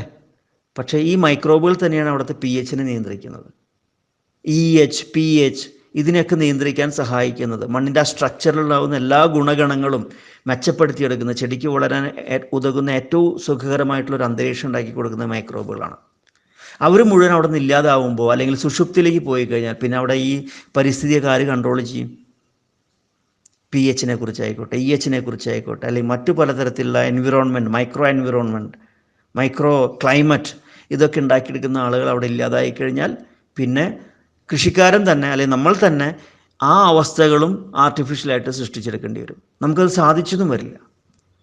അങ്ങനെ വരുമ്പോൾ മണ്ണിൻ്റെ സ്ട്രക്ചറൊക്കെ കേടാവുന്നു, വീണ്ടും രോഗങ്ങളും കീടങ്ങളൊക്കെ അതിൻ്റെ പിന്നാലെ ഓടിക്കൂടുകയും ചെയ്യും. ഒരു കാരണം കൊണ്ട് മറ്റെന്തെല്ലാം ഒരു പ്രവൃത്തി കൊണ്ട് അനേകായിരം പ്രവർത്തനങ്ങൾ നമ്മൾ തടസ്സപ്പെടുത്തുകയാണ് ചെയ്യുന്നത്. ഇങ്ങനെ അപ്പോൾ അതുകൊണ്ടാണല്ലോ നമ്മൾ പലതരത്തിലുള്ള കുപ്പികളും pH കുറയ്ക്കാനായിട്ട് അല്ലെങ്കിൽ കൂട്ടാനായിട്ട് ഇന്ന മരുന്ന്, അല്ലെങ്കിൽ ഇന്ന പോഷകങ്ങൾ കിട്ടാനായിട്ട് ഇന്ന കുപ്പി, ഇന്ന അവസ്ഥകൾ മെച്ചപ്പെടുത്താനായിട്ട് ഇന്നത് രീതി, ഇന്ന ഹോർമോണുകൾ ലഭിക്കാൻ വേണ്ടിയിട്ട് ഇന്ന കുപ്പികൾ എന്ന് പറഞ്ഞ് തുറക്കേണ്ടി വരും നമുക്ക്. മറ്റേതെല്ലാം എടുത്തിരുന്ന അവിടുത്തെ മൈക്രോബുകളാണ്. ആ മൈക്രോബുകളുടെ സഹായം തീർത്തും ഇല്ലാതായി. അവരൊന്നിൽ സുഷുപ്തിയിൽ പോയിട്ടുണ്ടാവും, അല്ലെങ്കിൽ മരണം അടഞ്ഞിട്ടുണ്ടായിരിക്കും, അല്ലെങ്കിൽ വേണ്ടുന്ന അളവിൽ അവർ വളർന്നിട്ടുണ്ടാവില്ല. ഒരു കോറം സെൻസിങ് എന്ന് പറയില്ലേ, അതൊന്നും നടത്തിയെടുക്കാൻ അവർക്ക് പറ്റുന്ന ഒരു കമ്മ്യൂണിറ്റി, അവരുടെ പോപ്പുലേഷൻ, ആ ഒരു കോറം തികഞ്ഞിട്ടുണ്ടാവില്ല. ഈവൻ പ്രതിരോധം നടപടികൾ സ്വീകരിക്കാൻ പോലും അവർ പ്രാപ്തരല്ലായിട്ട് മാറും. മറ്റു പാത്തജൻസിൻ്റെയൊക്കെ അക്രമങ്ങൾ വന്നു കഴിഞ്ഞാൽ അവരെ പ്രതിരോധിക്കാനുള്ള സംഘം അവിടെ ഇല്ലാതായി കഴിഞ്ഞാൽ ആ ചെടികളിലേക്ക് രോഗം കടന്നു വരുന്നു. ഇത്തരത്തിലുള്ള എല്ലാ അവസ്ഥകളും ആ മണ്ണിലത്തെ ആ ബയോളജി അപ്പാടെ നശിച്ചു പോവുകയാണ് ചെയ്യുന്നത്. നശിക്കുക എന്ന് പറയാൻ പറ്റില്ല, വേണ്ടുന്ന അളവിൽ ഉണ്ടാവാതെ പോകുന്നു. either they are in dormancy or they are not sufficient enough to fight against anything. അതിൻ്റെ കപ്പാസിറ്റി പോവുകയാണ്, സ്ട്രെങ്ത് നഷ്ടപ്പെടുകയാണ്. അങ്ങനെയുള്ളൊരവസ്ഥ വന്നു ചേരുകയാണ് ചെയ്യുന്നത്. സ്ലൈഡ് നമ്പർ 3 അത് വിശദീകരിക്കുന്നത്. സ്ലൈഡ് നമ്പർ 4 ഞാൻ നേരത്തെ പറഞ്ഞല്ലോ സ്പാർക്സിൻ്റെ, അതിൽ നോക്കിയാൽ അറിയാൻ പറ്റും. സ്പാർക്സിൻ്റെ പരിശോധന ഗവേഷണം എന്ന് പറഞ്ഞാൽ ഒരു അനവധി തോട്ടങ്ങളിലെ മണ്ണുകൾ ശേഖരിച്ചുകൊണ്ട് വിവിധ രാജ്യങ്ങളിൽ നിന്ന്, വിവിധ യൂണിവേഴ്സിറ്റികളുടെ ഇൻഫർമേഷൻസും ഇതെല്ലാം സ്വീകരിച്ചുകൊണ്ടാണ് സ്പാർക്സ് 2003 ഒരു ഗവേഷണ പ്രബന്ധം അവതരിപ്പിക്കുന്നത്. ലോകത്തെ മണ്ണിൽ എന്തെല്ലാം അടങ്ങിയിട്ടുണ്ട്. അതിലൂടെയാണ് ഞാൻ നേരത്തെ പറഞ്ഞ ഇനിയും ഒരു ദശലക്ഷക്കണക്കിന് വർഷം, ഇനിയൊരു ബില്യൺ ഇയേഴ്സ് കൃഷി ചെയ്യാനുള്ള മൂലകങ്ങൾ മണ്ണിലുണ്ടെന്നുള്ള മനസ്സിലാവുന്നത്. പ്ലസ് ഓർ മൈനസ് ചെറിയ രീതിയിൽ അങ്ങോട്ടും ഇങ്ങോട്ടൊക്കെ വ്യത്യാസം ഉണ്ടായിരിക്കും. പക്ഷേ മിനറൽസ് അവിടെ ഉണ്ട്. പക്ഷെ അത് നേടിയെടുത്ത് കൊടുക്കാൻ അതിൻ്റെ ചെടികൾക്ക് ലഭ്യമായ വേണ്ടുന്ന അളവിൽ, ആവശ്യമായിട്ടുള്ള അളവിൽ, വേണ്ടുന്ന രൂപത്തിൽ ഉണ്ടാക്കി കൊടുക്കാൻ മൈക്രോബുകളില്ല എന്നുള്ളതാണ് കാര്യം. കാരണം മൈക്രോബുകളാണ് അതെല്ലാം മിനറലൈസ് ചെയ്തെടുക്കുന്നത്. അപ്പോൾ ആ ഒരു റിസർച്ച് എന്ന് വെച്ചാൽ ശരിക്കും പറഞ്ഞാൽ ലോകത്തെ ശരിക്കും ഞെട്ടിച്ചു തന്നെ പറയാം, ഈ ഫെർട്ടിലൈസർ അഗ്രികൾച്ചർ പ്രാക്ടീസ് ഇൻവോൾവ് ആയിട്ടുള്ള ആളുകൾ. കാരണം അത്രമാത്രം ഒരു വലിയൊരു ഇൻഫർമേഷനാണ് കിട്ടിയിട്ടുള്ളത്. ഇതൊന്നും ഒരു കഥയല്ല. അദ്ദേഹത്തിൻ്റെ സോയിൽ കെമിസ്ട്രിയെക്കുറിച്ച് പ്രതിപാദിക്കുന്ന ഒരു പുസ്തകം ഞാൻ നേരത്തെ പറഞ്ഞല്ലോ, എൻവിറോൺമെൻറ്റൽ സോയിൽ കെമിസ്ട്രി, അതിലിതിനെക്കുറിച്ചെല്ലാം വിവരിക്കുന്നുണ്ട്. അതായത് ഇന്നത്തെ കുട്ടികൾക്ക് ഇത്രയും പഠിക്കാൻ, വളരെ ഡെപ്തിൽ പഠിക്കാൻ പറ്റുന്നൊരു പുസ്തകം. അതിലത്തെ ഒരു ഭാഗമാണ് ഈ മിനറൽസ് ഇൻ സോയിൽ എന്ന ഒരു പാർട്ട്. മണ്ണിൽ ഏതെല്ലാം പോഷകങ്ങൾ ഏതെല്ലാം അളവിൽ അടങ്ങിയിരിക്കുന്നു, അതും മണ്ണിലത്തെ ഭൂമിയുടെ ആദ്യത്തെ 4 മുതൽ 6 ഇഞ്ച് മണ്ണിൽ, മേൽമണ്ണെന്ന് പറയില്ല നമ്മൾ, വളക്കൂറുള്ള മണ്ണെന്ന് പറയില്ലേ, അതിലത്തെ ഈ ചാർട്ട് നിങ്ങൾക്ക് വായിച്ചാൽ മനസ്സിലാവും എത്രമാത്രം. ഒരു ഉദാഹരണം പറയുകയാണെങ്കിൽ നമ്മൾ അല്ലാതെ തന്നെ പറയാറുണ്ട്. നമ്മൾ ഈ നൈട്രജനെ കുറിച്ച് നമ്മളുടെ കൃഷിഭൂമിയുടെ മേൽഭാഗത്ത് ഒരേക്കർ സ്ഥലത്ത് ഏകദേശം 33 ടൺ നൈട്രജനാണ് തൂങ്ങി നിൽക്കുന്നത്. 33 ടൺ നൈട്രജൻ. നമുക്ക് എത്ര ആവശ്യമുള്ളത്? ചിലപ്പോൾ ഒരു 150-200 കിലോ നൈട്രജൻ ആവശ്യം വരുള്ളൂ ഒരു സീസണിൽ, അല്ലെങ്കിൽ ഒരു വർഷത്തിൽ. അപ്പോൾ 200 കിലോ അവിടെ കിടക്കുന്ന ഒരു 30-35 ടൺ എത്ര ഉണ്ട്? ഒന്ന് ആലോചിച്ച് നോക്കൂ. അത്രമാത്രം നൈട്രജനാണ് മേലെ തൂങ്ങി നിൽക്കുന്നത്. പക്ഷെ മണ്ണിലേക്ക് വലിച്ചെടുക്കാൻ സാധിക്കുന്നില്ല. അല്ലെങ്കിൽ മണ്ണിൽ അതെല്ലാം ഫിക്സ് ചെയ്യേണ്ട മൈക്രോബുകൾ അവിടെ ഇല്ലാതായിത്തീരുന്നു. അപ്പോൾ ആ മൈക്രോബുകൾ അവിടെ ഉണ്ടെങ്കിൽ ചെടിക്ക് ആവശ്യമായിട്ടുള്ള അത്രയും നൈട്രജൻ മണ്ണിലേക്ക് എത്തിക്കാൻ സാധിക്കും. എന്ന പോലെ തന്നെ ഇപ്പോൾ മണ്ണിൽ അടങ്ങിയിരിക്കുന്ന വസ്തുക്കളെക്കുറിച്ചാണ് ഈ ചാർട്ട്, ഈ ടേബിൾ, ഈ ഷെഡ്യൂൾ. അതിൽ നോക്കൂ, ഓരോരോ പോഷകങ്ങളും ഏറ്റവും കുറവായിട്ട് കാണുന്നത് നിക്കലും കോപ്പറൊക്കെയാണ് അല്ലേ. പക്ഷെ അതത്ര മതി. മീഡിയൻ സോയിലിലും അതിൻ്റെ റേഞ്ചും, എർത്ത് ട്രസ്റ്റിൽ എത്രയുണ്ട്, സെഡിമെൻസിൽ എത്രയുണ്ട്, എല്ലാറ്റിൻ്റെ അളവുകൾ കൊടുത്തിട്ടുണ്ട്. അതിൻ്റെയൊക്കെ ഒരു ഒരു ഒരു 100% മതി നമ്മളുടെ കൃഷിക്ക് ആവശ്യം. എന്നാൽ യഥേഷ്ടം മിനറൽസ് ഉണ്ട്. അപ്പോൾ മിനറൽസ് ഉണ്ടായാൽ മാത്രം പോരാ. മിനറൽസ് ഉണ്ടോ എന്നുള്ളത് ഒരു റിസർവാണ്. അത് ലയരൂപത്തിലായി കിട്ടണമെന്നുണ്ടെങ്കിൽ അവിടുത്തെ ബയോളജി പ്രവർത്തിക്കണം. ആ സോയിൽ ബയോളജി മെച്ചപ്പെടണം. എങ്കിൽ മാത്രമേ ഈ മിനറൽസിനെ മുഴുവൻ സൗജന്യമായിട്ട് ചെടികൾക്ക് എത്തിക്കാൻ സാധിക്കുള്ളൂ. അതാണ് ആ ഒരു സ്പാർക്സ് 2003. ഞാനത് ഉദ്ദേശിക്കുന്നത് വെച്ചാൽ, എന്തിനാണ് ഇത്രയും അനാവശ്യമായിട്ടുള്ള മരുന്നുകൾ മേടിച്ച് മണ്ണിലേക്ക് ചേർക്കേണ്ട ആവശ്യം? മിനറൽസൊക്കെ ചാക്ക് കണക്കിന് നൈട്രജനും പൊട്ടാസ്യം ഫോസ്ഫറസും യൂറിയൻ DAPയും ഇങ്ങനെയൊക്കെ പറഞ്ഞിട്ട് കുറേ സാധനങ്ങൾ രാസപരമായിട്ടുള്ള രീതിയിൽ അതിൻ്റെ ആവശ്യകത ഇല്ല എന്നുള്ളതാണ് തെളിയിക്കപ്പെടുന്നത്. പകരം മൈക്രോബുകളെ ചേർത്തുകൊണ്ട് ഇതെല്ലാം നേടിയെടുക്കാൻ സാധിക്കും. ആ ഒരു മാനേജ്മെൻറ്റ് പ്രാക്ടീസാണ് നമ്മൾ അറിയേണ്ടത്.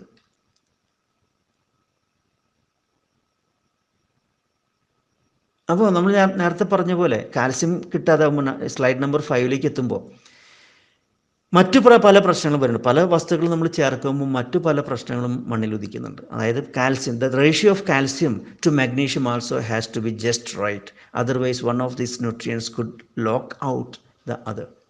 അതായത് നമ്മൾ ഓരോ വസ്തുക്കളും ചേർക്കുമ്പോൾ എത്ര അളവിൽ ചേർക്കണം എന്നതിൻ്റെ വിഷയം മനസ്സിലാക്കാതിരുന്നു കഴിഞ്ഞാൽ ഒരു മൂലകം മറ്റൊരു മൂലകത്തിൻ്റെ അപ്ടേക്കിനെ, ചെടികളിലേക്കുള്ള വലിച്ചെടുക്കലിനെ തടസ്സപ്പെടുത്താം. ഇപ്പോൾ കാൽസ്യം കൂടിക്കഴിഞ്ഞാൽ മഗ്നീഷ്യത്തിൻ്റെ വലിച്ചെടുക്കൽ തടസ്സപ്പെടാം, അല്ലെങ്കിൽ എന്താ പറയുക, കെട്ടിയിടപ്പെടാം നമുക്ക് പറയും, അല്ലെങ്കിൽ തടഞ്ഞു നിർത്തുക, ബൈൻഡഡായി പോവുക, ആ ഒരു അവസ്ഥയും വന്നു ചേരാം. ഇങ്ങനെ ഓരോ മൂലകങ്ങൾക്കും ഉണ്ട് അതിൻ്റെ രാസപരമായിട്ടുള്ള രീതിയിൽ. ഓരോ മൂലകങ്ങൾക്കും അതിൻ്റെ ഒരു വൈരുദ്ധ്യം കാണാൻ പറ്റും. ഒന്നും മറ്റൊന്നിനെ തടസ്സപ്പെടുത്തുക, ഒന്നും മറ്റൊന്നിൻ്റെ പ്രവർത്തനത്തെ ഇല്ലാതാക്കുക, ലഘൂകരിക്കുക, തടസ്സപ്പെടുത്തുക, നിർവീര്യമാക്കുക എന്നുള്ളൊരവസ്ഥയും കൂടി വരുന്നുണ്ട്. അതിനെയും നമ്മൾ ഫേസ് ചെയ്യേണ്ടി വരും, അത്തരം അവസ്ഥയും. അപ്പോൾ നമ്മൾ ഒന്ന് കുറയും മറ്റൊന്ന്. അതായത് എന്താ പറയുക, നമ്മൾ മലയാളത്തിൽ പറയില്ലേ, തൊമ്മൻ കഴിഞ്ഞാൽ ചാണ്ടി മുറുകും, ചാണ്ടി കഴിഞ്ഞാൽ തൊമ്മൻ മുറുകും എന്ന് പറഞ്ഞ പോലെ, എവിടെ തൊട്ടാലും മർമ്മം, എവിടെ തൊട്ടാലും പ്രശ്നം എന്ന പോലെ തീരുക. അപ്പോൾ എല്ലാം എക്സസ് ആവുക, അല്ലെങ്കിൽ കുറവാവുക. അപ്പോൾ പിന്നെ ആ രാസവസ്തുക്കൾ, എലമെൻറ്റ്സ് തമ്മിൽ പ്രവർത്തിക്കുന്ന രീതി എന്താണെന്ന് മനസ്സിലാക്കുമ്പോഴേക്കും നമ്മൾ വൈകും. കാരണം ചെടിയുടെ ആയുസ് എന്ന് പറഞ്ഞാൽ ചിലപ്പോൾ 1, 2, 3, 4 മാസം ഉണ്ടാവുള്ളൂ. നമ്മുടെ പച്ചക്കറി കൃഷിയെ കുറിച്ചാണ് ഞാൻ പറയുന്നത്. ക്രോപ്സും എല്ലാം അങ്ങനെ തന്നെയാണ്. ഏകദേശം മാക്സിമം വന്നാൽ 1 വർഷം. അതിനേക്കാൾ കൂടുതൽ നിൽക്കുന്ന വളരെ അപൂർവം ഇനങ്ങളേ ഉള്ളൂ. അവിടെ പോലും നമ്മൾ ശ്രദ്ധിക്കേണ്ടതുണ്ട്. അപ്പോൾ ഇങ്ങനെ വരുമ്പോൾ എന്താ സംഭവിക്കുന്നത്? ഓരോ തരത്തിലുള്ള ഡെഫിഷ്യൻസി വന്നുകൊണ്ടിരിക്കും. അയൺ ഒന്നുമില്ല, അയൺ ഡെഫിഷ്യൻസി, അല്ലെങ്കിൽ കാൽഷ്യം ഡെഫിഷ്യൻസി, അല്ലെങ്കിൽ pHൻ്റെ കുറവ്, അല്ലേ? രാസവസ്തുക്കൾ കൂടുതൽ മണ്ണിൽ വന്ന് ചേർന്ന് കഴിഞ്ഞാൽ, അല്ലെങ്കിൽ രാസവസ്തുക്കൾ മണ്ണിൽ പതിച്ചു കഴിഞ്ഞാൽ അവിടുത്തെ pHൽ മാറ്റം വരുന്നു. pHൽ മാറ്റം വരുന്ന പല പോഷകങ്ങളും നമുക്ക് ചെടികൾക്ക് വലിച്ചെടുക്കാൻ സാധിക്കാതെ വരുന്നു. അങ്ങനെ വരുമ്പോൾ പലതരത്തിലുള്ള പോഷകങ്ങളുടെ കുറവുകൾ സംഭവിക്കുന്നു. അങ്ങനെ വരുമ്പോൾ കുരുടിപ്പും മുരടിപ്പും പൂക്കൊഴിച്ചിലും കായക്കൊഴിച്ചിലും, അതിനോടൊപ്പം അതിൻ്റെ പിന്നാലെ രോഗങ്ങളും കീടങ്ങളും വരവായി. ഡെഫിഷ്യൻസി ഓരോന്നായിട്ട് വർദ്ധിക്കുമ്പോൾ അതും സംഭവിക്കുന്നുണ്ട്, അല്ലേ? സ്ലൈഡ് നമ്പർ 7 എത്തുമ്പോൾ നമ്മൾ നേരത്തെ പറഞ്ഞ ബ്രിട്ടീഷ് ബോട്ടണിസ്റ്റ് സർ ആൽബർട്ട് ഹോവാർഡിനെ കുറിച്ചാണ് പറയുന്നത്. അദ്ദേഹം ഏകദേശം 25 വർഷത്തോളം നമ്മുടെ നാട്ടിൽ, ഇന്ത്യയിൽ വെറുതെ വരുന്നത് വീശിയിരിക്കില്ലായിരുന്നു. വളരെ നല്ല വളരെ ഡെപ്തിൽ ചിന്തിച്ചിരുന്ന ഒരു മനുഷ്യനാണ്. കമ്പോസ്റ്റ് നമ്മൾ ഇന്ന് പറയുമ്പോൾ വളരെ അതിലെന്താ പഠിക്കാനുള്ളതെന്ന് ചോദിക്കും. കമ്പോസ്റ്റ് എന്ന് പറഞ്ഞാൽ അത് കുറേ ഇലകളും കുറച്ച് ചാണകം ഇട്ട് കഴിഞ്ഞാൽ കമ്പോസ്റ്റ് ആയില്ലേ. പക്ഷേ കമ്പോസ്റ്റ് എങ്ങനെ പ്രവർത്തിക്കുന്നു, അതുകൊണ്ടുള്ള ഗുണങ്ങൾ എന്തൊക്കെയാണ്, അത് മണ്ണിൽ ചേരുമ്പോൾ ഏതെല്ലാം രീതിയിൽ പ്രവർത്തിക്കുന്നു, അതിൻ്റെ കണ്ടൻറ്റുകൾ എന്തൊക്കെയാണ്, എന്നതിനെക്കുറിച്ചൊക്കെ നമ്മൾ അതിൻ്റെ സയൻറ്റിഫിക് ആയിട്ടുള്ള രൂപത്തിലേക്ക് പോകുമ്പോൾ നമ്മൾ മനസ്സിലാക്കുള്ളൂ. അല്ലെങ്കിൽ നമുക്കത് ഒരു വെറും കമ്പോസ്റ്റായിട്ട് കാണുള്ളൂ, വളരെ സിമ്പിളായിട്ട്. അതിൻ്റെ ആ പ്രയത്നം ഒഴിവാക്കാനുള്ള നമ്മൾ ചാക്കും കുപ്പികളൊക്കെ മേടിക്കുന്നത്, നമ്മൾ എളുപ്പത്തിന് വേണ്ടിയിട്ട്. പക്ഷേ ആ എളുപ്പത്തിന് വേണ്ടി ചെയ്ത് മുഴുവൻ വലിയ പ്രശ്നത്തിലേക്ക് നമ്മൾ മാറിയതല്ലേ. വിനാശകാല വിപരീത ബുദ്ധി എന്ന് പറയുന്ന പോലെ നമ്മൾ ശരിയായിട്ട് കൃഷി രീതിയിൽ ചെയ്തെടുക്കേണ്ട രീതികൾ നമ്മൾ വികസിപ്പിച്ചില്ല, പകരം അതിന് വിരുദ്ധമായിട്ടുള്ള സംഗതികൾ നമ്മൾ വികസിപ്പിച്ചെടുത്തത്. എന്നിട്ട് അതിൽ നമ്മൾ ഊറ്റം കൊള്ളുകയും ചെയ്തു, അല്ലെങ്കിൽ നമ്മൾ തെറ്റിദ്ധരിപ്പിച്ചു. വായുവിൽ നിന്ന് ഭക്ഷണം, അല്ലെങ്കിൽ കൃഷി ഏറ്റവും എളുപ്പമായി, പട്ടിണി മാറ്റാൻ നമുക്ക് സാധിക്കുന്നു എന്ന് പറഞ്ഞ് ഇന്നിപ്പോൾ ഓരോ ദിവസവും 2000 ഹെക്ടറോളം മണ്ണ് നമുക്ക് നഷ്ടപ്പെട്ടുകൊണ്ടിരിക്കുകയാണ്. ഓരോ ദിവസത്തിലും യുണൈറ്റഡ് നേഷൻസിൻ്റെ അല്ലെങ്കിൽ വേൾഡ് ഹെൽത്ത് ഓർഗനൈസേഷൻ്റെ ഒക്കെ റിപ്പോർട്ടുകൾ കാണാൻ സാധിക്കും. നമ്മൾക്ക് ഓരോ ദിവസത്തിലും 2000 ഹെക്ടറോളം മണ്ണ് നമുക്ക് നഷ്ടപ്പെട്ടുകൊണ്ടിരിക്കുക, കൃഷിഭൂമി നമുക്ക് നഷ്ടപ്പെട്ടുകൊണ്ടിരിക്കുകയാണ് ഇത്തരത്തിലുള്ള മാൽ പ്രാക്ടീസുകൾ കാരണം. അതായത് തെറ്റായിട്ടുള്ള മാനേജ്മെൻറ്റ് പ്രാക്ടീസുകൾ കാരണം കൊണ്ട്, പല കാരണങ്ങളും. അതിനുശേഷം പിന്നെ കാലാവസ്ഥ വ്യതിയാനവും ആഗോളതാപനമൊക്കെ വന്ന് അതിൻ്റെ ഒരു വൈരുദ്ധ്യം വന്നു തുടങ്ങി. ഇങ്ങനെയൊക്കെ കാരണങ്ങൾ കൊണ്ട് നമുക്ക് ഏകദേശം 2000 ഹെക്ടറോളം മണ്ണ് അല്ലെങ്കിൽ കൃഷിഭൂമി നഷ്ടപ്പെട്ടുകൊണ്ടിരിക്കുകയാണ് ഓരോ ദിവസവും. അത്രയും ഇടങ്ങളിൽ നിന്ന് കൃഷിക്കാർ കൃഷി ഒഴിവാക്കിക്കൊണ്ടിരിക്കുക, സാധിക്കാതെ കൃഷി പരാജയപ്പെട്ടുകൊണ്ടിരിക്കുകയാണ്. സാമൂഹ്യപരമായിട്ടുള്ള അർത്ഥത്തിൽ, സാമ്പത്തികമായിട്ടുള്ള അർത്ഥത്തിൽ അല്ലെങ്കിലോ കൃഷിക്കാർ നടുവൊടിഞ്ഞിരിക്കുകയാണ്. കൃഷി സാധിക്കാൻ വയ്യാതെ, സാമ്പത്തികമായിട്ട് വളരാൻ സാധിക്കാതെ, ഒന്നും ചെയ്യാൻ സാധിക്കാതെ ഒരു വശത്ത് നഷ്ടപ്പെട്ടുകൊണ്ടിരിക്കുക, മറ്റൊരു വശത്ത് ആ മണ്ണിൻ്റെ തന്നെ ഉർവരത, പോഷക ഗുണം, വളക്കൂർ അത് നഷ്ടപ്പെട്ടു കഴിഞ്ഞാൽ, അതും കൂടി ഇല്ലാതായി കഴിഞ്ഞാൽ കൃഷിക്കാർ തീർത്തും ഇല്ലാതാവും. ആ മണ്ണ് കൃഷിക്ക് യോജ്യമല്ലാതായിട്ട് മാറിക്കഴിയുക അല്ലേ. മണ്ണ് കൃഷിക്ക് യോജ്യമല്ലാതായി മാറുന്നൊരവസ്ഥ ഇഞ്ചി കൃഷിക്കാരോട് ചോദിച്ചറിയാൻ പറ്റും. ഞാൻ ഇടയ്ക്കിടയ്ക്ക് പറയാറുള്ളൊരു വിഷയമാണത്. ഇഞ്ചിക്കാരെപ്പോഴും ഇപ്പോൾ കർണാടക അല്ലെങ്കിൽ തമിഴ്നാടോ അല്ലെങ്കിൽ മറ്റു പല സംസ്ഥാനങ്ങളിലൊക്കെ പോയിട്ട് കൃഷി ചെയ്യുന്നവരുണ്ട്. അവരോട് ചോദിച്ചു നോക്കൂ, അവർ 1-2 വർഷത്തിൽ കൂടുതൽ ആ കൃഷിഭൂമി ഉപയോഗിക്കില്ല കൃഷിക്ക് വേണ്ടിയിട്ട്. കൂടി വന്നാൽ 2 വർഷം, 3-ാമത്തെ വർഷത്തിലേക്കൊക്കെ തിരിയുന്ന കർഷകർ വളരെ അപൂർവമായിരിക്കും. കാരണം അപ്പോഴേക്കും ആ മണ്ണിൻ്റെ ഗുണം നഷ്ടപ്പെടുകയാണ്, മണ്ണ് പിന്നെ ഡെഡായിട്ട് മാറുകയാണ്. പിന്നെ ഒരു 5-6 വർഷം അതിനെ ഓർഗാനിക് രീതിയിൽ ആക്കിയെടുത്താൽ മാത്രമേ ആ മണ്ണ് നന്നാവുള്ളൂ. അപ്പോഴും ഓർഗാനിക്കിൻ്റെ തിരിച്ചുവരവാണ് അവിടെ ആവശ്യമുള്ളത്. മണ്ണിനെ മെച്ചപ്പെടുത്തണമെങ്കിൽ ആ ഓർഗാനിക് സംവിധാനം ശക്തിപ്പെടണം. രാസവസ്തുക്കൾ കൂടുതൽ ചേർക്കും തോറും ആ മണ്ണ് ഡെഡായിട്ട് പോവുകയാണ്. അതിനുശേഷം 1-2 വർഷം കഴിഞ്ഞാൽ പിന്നെ ഇഞ്ചി കൃഷിക്കാർ ആ തോട്ടെടുക്കില്ല. കാരണം അവർക്ക് മുതലാവില്ല. പാട്ടം കൊടുത്ത് ലീസിനെടുത്തിട്ടുള്ള ആ പൈസയൊക്കെ കൊടുത്ത് ആളുകളെയൊക്കെ വെച്ച് പണിയിപ്പിച്ച് ഓരോ സമയത്തും വലിയ വ്യത്യാസമാണ് വരുന്നത്. 30, 40, 50, 60% പ്രൊഡക്ഷൻ കുറയാണ് ചെയ്യുന്നത് ഓരോ സീസൺ മുൻപോട്ട് പോകും തോറും. അപ്പോൾ പിന്നെ ആരെ ചെയ്യുക കൃഷി? പുതിയ സ്ഥലം നോക്കും, എത്ര നാളും ചെയ്യാൻ പറ്റുന്നതുപോലെ. അപ്പോൾ ഒരു സസ്റ്റൈനബിൾ ആയിട്ടുള്ള ഒരു അഗ്രികൾച്ചർ പ്രാക്ടീസ് എവിടെയും വരുന്നില്ല നമ്മളുടെ സാമ്പത്തിക അവസ്ഥകൾ കൊണ്ടും. ജനങ്ങൾക്ക് വേറെ പണിയില്ല, നിൽക്കാൻ പറ്റുന്നില്ല. അപ്പോൾ എന്തെങ്കിലുമൊക്കെ പണി ചെയ്ത് ജീവിക്കണ്ടേ, ഒരു വരുമാനം ഉണ്ടാക്കണ്ടേ, ജീവിതം ഭദ്രമാക്കണ്ടേ. ഇൻഷുറൻസും മറ്റു പല ആവശ്യങ്ങളും സൗകര്യങ്ങളും വീടും കുട്ടികളുടെ പഠിത്തവും എല്ലാം കൂടി നോക്കി നടത്തണ്ടേ, മാർക്കറ്റിൽ പിടിച്ചു നിൽക്കണ്ടേ. അപ്പോൾ പിന്നെ അങ്ങനത്തെ ഒരു അവസ്ഥ വരുമ്പോൾ നമ്മുടെ പരിസ്ഥിതി നഷ്ടപ്പെട്ടു പോകണം, നാശം സംഭവിച്ചുകൊണ്ടിരിക്കണം പരിസ്ഥിതിയിൽ. എൻവിറോൺമെൻറ്റൽ പ്രോബ്ലംസ്, ഡിസാസ്റ്റേഴ്സ് അല്ലേ, ഇതെല്ലാം വന്നുകൊണ്ടിരിക്കുകയാണ്. കാരണം അത് നമ്മളുടെ പൊളിറ്റിക്സ് ആൻഡ് പോളിസീസ്, എക്കണോമിക്സ് അതുമായി ബന്ധപ്പെട്ട വിഷയങ്ങളാണ്. അവിടെ വേണ്ടത് ചെയ്തെടുത്തിട്ടില്ലെങ്കിൽ ഇത്തരത്തിലുള്ള പ്രശ്നങ്ങൾ രൂക്ഷമാവുകയും ചെയ്യും. പരിസ്ഥിതിനെ നമുക്കൊരിക്കലും മെച്ചപ്പെടുത്താൻ സാധിക്കില്ല, നമ്മളുടെ ആരോഗ്യത്തെ മെച്ചപ്പെടുത്താൻ സാധിക്കില്ല, കെട്ടുപോയിക്കൊണ്ടേയിരിക്കും ഈ അവസ്ഥകൾ കാരണം. പട്ടിണി മറ്റുള്ള കാര്യങ്ങൾ വേറെ, ഇത്തരം അവസ്ഥകൾ എന്ന് പറഞ്ഞാൽ നമ്മൾ ഹിഡൻ ഹങ്ങറിൽ പറഞ്ഞ പോലെ പോഷകക്കുറവുകൾ, ഭക്ഷണത്തിൻ്റെ കുറവുകൾ, മത്സരം, ഇതൊക്കെ കൂടിക്കൊണ്ടിരിക്കുകയും ചെയ്യും. മത്സരിക്കുന്നിടത്ത് ക്വാളിറ്റി ഉണ്ടാവണമെന്നില്ല. ഇത്തരത്തിലുള്ള മത്സരങ്ങൾ രൂക്ഷമായി കഴിഞ്ഞാൽ അവിടെ ക്വാളിറ്റി ഉണ്ടാവണമെന്നില്ല. ഇത്തരത്തിലുള്ള മത്സരങ്ങൾ കൂടിക്കഴിഞ്ഞാൽ മനുഷ്യൻ്റെ സംസ്കാരം തന്നെ ഇല്ലാതാവും. മനുഷ്യൻ ഇത്രയും നാൾ വളർത്തിക്കൊണ്ടുവന്ന മൂല്യങ്ങളും ആ ഒരു സംസ്കാരം എന്നൊക്കെ പറയില്ല, അതൊക്കെ ഇല്ലാതാവും. മനുഷ്യൻ തന്നെ പറ്റിച്ചുകൊണ്ടിരിക്കുക, തെറ്റിച്ചുകൊണ്ടിരിക്കുക, വെട്ടിച്ചുകൊണ്ടിരിക്കുക, വഞ്ചിച്ചുകൊണ്ടിരിക്കുക, ചതിച്ചുകൊണ്ടിരിക്കുക എന്നൊക്കെ പറയില്ലേ. അത്തരത്തിലെല്ലാ പ്രശ്നങ്ങളും അവിടെ സംഭവിച്ചുകൊണ്ടിരിക്കും. ഒരാൾ മറ്റൊരാളെ വിശ്വസിക്കാതിരിക്കുക. ആർക്കും ഒരാളെ വിശ്വസിക്കാൻ പറ്റാത്ത, ചേട്ടൻ അനിയനെ പോലും വിശ്വസിക്കാൻ പറ്റാത്ത, അച്ഛൻ അമ്മയെ വിശ്വസിക്കുന്നില്ല, അമ്മ അച്ഛനെ വിശ്വസിക്കുന്നില്ല, മാതാപിതാക്കൾക്ക് മക്കളെ വിശ്വസിക്കാൻ പറ്റുന്നില്ല, മക്കൾക്ക് മാതാപിതാക്കളെ വിശ്വസിക്കാൻ പറ്റുന്നില്ല, ഭാര്യയ്ക്ക് ഭർത്താവിനെ വിശ്വസിക്കാൻ പറ്റുന്നില്ല. ഇങ്ങനത്തെ ഒരു അവസ്ഥയിലേക്ക് വന്നു ചേരുകയാണ് നമ്മൾ ആ രീതിയിലാണ് പോകുന്നത്, അല്ലേ? ഭാര്യയും ഭർത്താവ് ഒരു വീട്ടിൽ കഴിയണമെന്നുണ്ടെങ്കിൽ നമ്മൾ ഈ എയർപോർട്ടിലൊക്കെ പരിശോധനയ്ക്ക് പോവില്ലേ? എയർപോർട്ടിൽ ഈ പ്ലെയിനിൽ കയറുന്ന ഒരു പരിശോധനയില്ലേ, ദേഹപരിശോധന, സെക്യൂരിറ്റി പരിശോധന എന്ന പോലെ ഭർത്താവ് ഭാര്യനെയും ഭാര്യ ഭർത്താവിനെയും പരിശോധിക്കേണ്ടി വരുന്നുണ്ട്. അല്ലെങ്കിൽ ഏത് സമയത്ത് വെട്ടിക്കൊല്ലുമെന്ന് അറിയില്ല. ഒന്ന് ആലോചിച്ച് നോക്കുക അങ്ങനത്തെ ഒരു അവസ്ഥ. ഭാര്യയും ഭർത്താവും കൂടി റൂമിലേക്ക് വരുന്നു, ആദ്യം ഭാര്യ ഭർത്താവിനെ പരിശോധിക്കുന്നു, സ്കാൻ ചെയ്തിട്ട്. ഇനി ആ ഉപകരണങ്ങൾക്ക് വരും. കല്യാണം കഴിഞ്ഞാൽ ഈ സ്കാനിങ് മെഷീൻ സംഭാവനയായിട്ട് കൊടുക്കുക, അല്ലെങ്കിൽ ബെഡ്റൂമിൻ്റെ വാതിലൊരു സ്കാൻ മെഷീൻ വെപ്പിക്കും. ഭർത്താവ് വരുമ്പോഴും ഭാര്യ വരുമ്പോഴും ആയുധങ്ങൾ വല്ലതും ഉണ്ടോ എന്നൊക്കെ പരിശോധിച്ചിട്ട് അതൊക്കെ പുറത്തഴിച്ച് വെച്ചിട്ട് വരാൻ പറയും. കാരണം മനുഷ്യനെ വിശ്വസിക്കാൻ പറ്റാത്തൊരവസ്ഥയായി മാറി. അങ്ങനത്തെ വാർത്തകളുണ്ട്. ഭാര്യ ഭർത്താവിനെ വെട്ടിക്കൊന്നതും ഭർത്താവ് ഭാര്യയെ വെട്ടിക്കൊന്നതും കിടക്കല്. അങ്ങനെ പേടിച്ചുണരുന്നുണ്ട്, ഞെട്ടി ഉണരുന്നവരുണ്ടായിരിക്കും, ഇതേ കൊല്ലാൻ വരുന്നതെന്ന് പറഞ്ഞിട്ട്. ഏതൊക്കെയോ പത്രവാർത്ത വായിച്ചിട്ടാണ് ഭാര്യ കിടന്നിട്ടുണ്ടാവുക, രാത്രി കിടന്ന് അലറും. എന്താ പ്രശ്നം?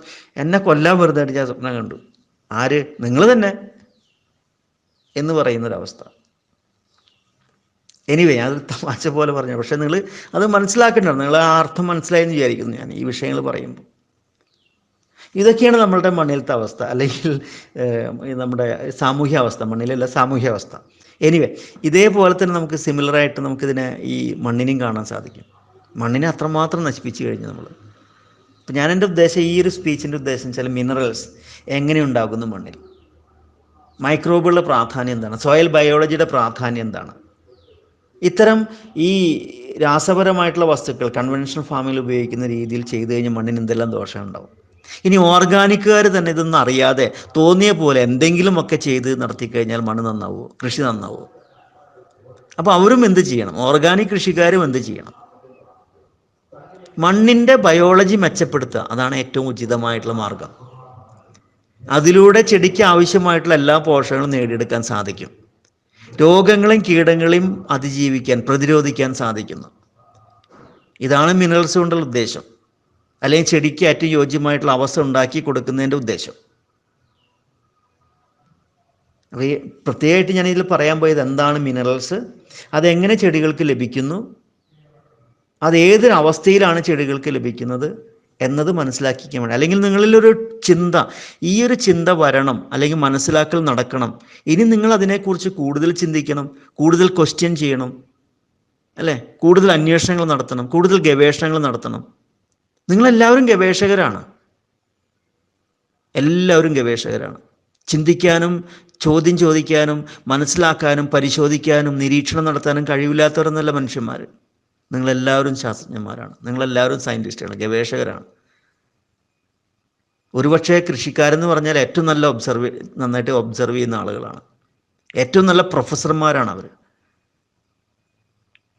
അവരിലൂടെയാണ് ഈ സമീപനങ്ങളെക്കുറിച്ചൊരു വിചിന്തനം, ഒരു പുതിയ ചിന്ത ആവശ്യമായിട്ട് വരുന്നത്. എന്നാൽ മാത്രമേ നമ്മുടെ മണ്ണ് നന്നാവുള്ളൂ, നമ്മുടെ ആരോഗ്യം നന്നാവുള്ളൂ, നമ്മുടെ പരിസരം നന്നാവുള്ളൂ, അല്ലെ? കൃഷിക്കാരെന്ന് പറഞ്ഞൊരു സമൂഹത്തിന് മുഴുവൻ ഊട്ടുന്നവരാണ്. നമ്മുടെ വീട്ടിൽ പറയില്ല, അമ്മയാണ് എല്ലാം ചെയ്തെടുക്കുന്നതെന്ന് പറയുന്ന പോലെ ഒരു സമൂഹത്തിൽ എല്ലാ പ്രവൃത്തികളും എല്ലാത്തിൻ്റെയും അടിസ്ഥാനപരമായിട്ടുള്ള ഇന്ധനം നൽകുന്നവർ കൃഷിക്കാരാണ്. കാരണം ഭക്ഷണം അത്രയും ആവശ്യമുണ്ട്. അവരാണ് ഈ പ്രകൃതിയുമായിട്ട് മല്ലിടുന്നത്. പ്രകൃതിയെ മനുഷ്യന് മാത്രമല്ല എല്ലാ ജീവജാലങ്ങൾക്കും ഉചിതമായ രീതിയിൽ ഉതകുന്ന തരത്തിൽ ജീവിക്കാൻ അനുവദിക്കുന്ന തരത്തിൽ പരിസരം ഉണ്ടാക്കി കൊടുക്കുന്നത്, എല്ലാവർക്കും ഭക്ഷണം എത്തിക്കുന്നത്, എല്ലാവർക്കും നല്ല വെള്ളം എത്തിക്കുന്നത്. എല്ലാവർക്കും നല്ല വെള്ളം എത്തിക്കുന്നത് പറഞ്ഞാൽ നെസ്റ്റിലല്ലേ അല്ലെങ്കിൽ വാട്ടർ ബോട്ടിൽ കമ്പനിക്കാരിൽ എത്തിക്കുന്നതല്ല. ഇവരാണ് നല്ല വെള്ളം അവിടെ ഉണ്ടാക്കി കൊടുക്കുന്നത്. ഇവരുടെ പ്രവർത്തനം വഴി, ഇവരുടെ ശരിയായിട്ടുള്ള പ്രവർത്തനം വഴി, മണ്ണിൻ്റെ ബയോളജി മനസ്സിലാക്കിക്കൊണ്ടുള്ള പ്രവർത്തനം വഴിയാണ് മണ്ണിൻ്റെ അടിയിൽ നല്ല വെള്ളം ഉണ്ടാകാൻ കാരണമാകുന്നത്, അല്ലെങ്കിൽ അതിൻ്റെ ശേഖരണം കൃത്യമായിട്ട് നടക്കുന്നത്. അപ്പോൾ ഇതൊക്കെ ഒന്ന് ചോദ്യം ചെയ്യാനും അല്ലെങ്കിൽ മനസ്സിലാക്കാനും പഠിക്കാനും ഇനി നിങ്ങളെല്ലാവരും തയ്യാറാണ്. ഞാൻ ജസ്റ്റ് ഒരു ഔട്ട്ലൈൻ തന്നെന്നുള്ള, ചില വിഷയങ്ങളെ ഒന്ന് കൂട്ടി കെട്ടി വായിച്ചു എന്ന് മാത്രം നിങ്ങൾക്ക് മുമ്പിൽ. നിങ്ങളിതിൻ്റെ ഒരു 100 ഇരട്ടിയിൽ ചിന്തിക്കാനും പ്രവർത്തിക്കാനും പഠിക്കാം, മനസ്സിലാക്കുക. തീർച്ചയായിട്ടും എന്നെ ഏത് സമയത്ത് വിളിച്ചാലും അതിനനുസരിച്ച ഉപദേശങ്ങൾ അല്ലെങ്കിൽ അതിൻ്റെ ഒരു കൺസൾട്ടൻസി പോലെ അല്ലെങ്കിൽ എൻ്റെ ഒരു വഴികാട്ടി പോലെ നിങ്ങളുടെ അടുത്ത് എപ്പോഴും ഉണ്ടായിരിക്കും, നിങ്ങളോടൊപ്പം എപ്പോഴും ഉണ്ടായിരിക്കും. Thank you very much.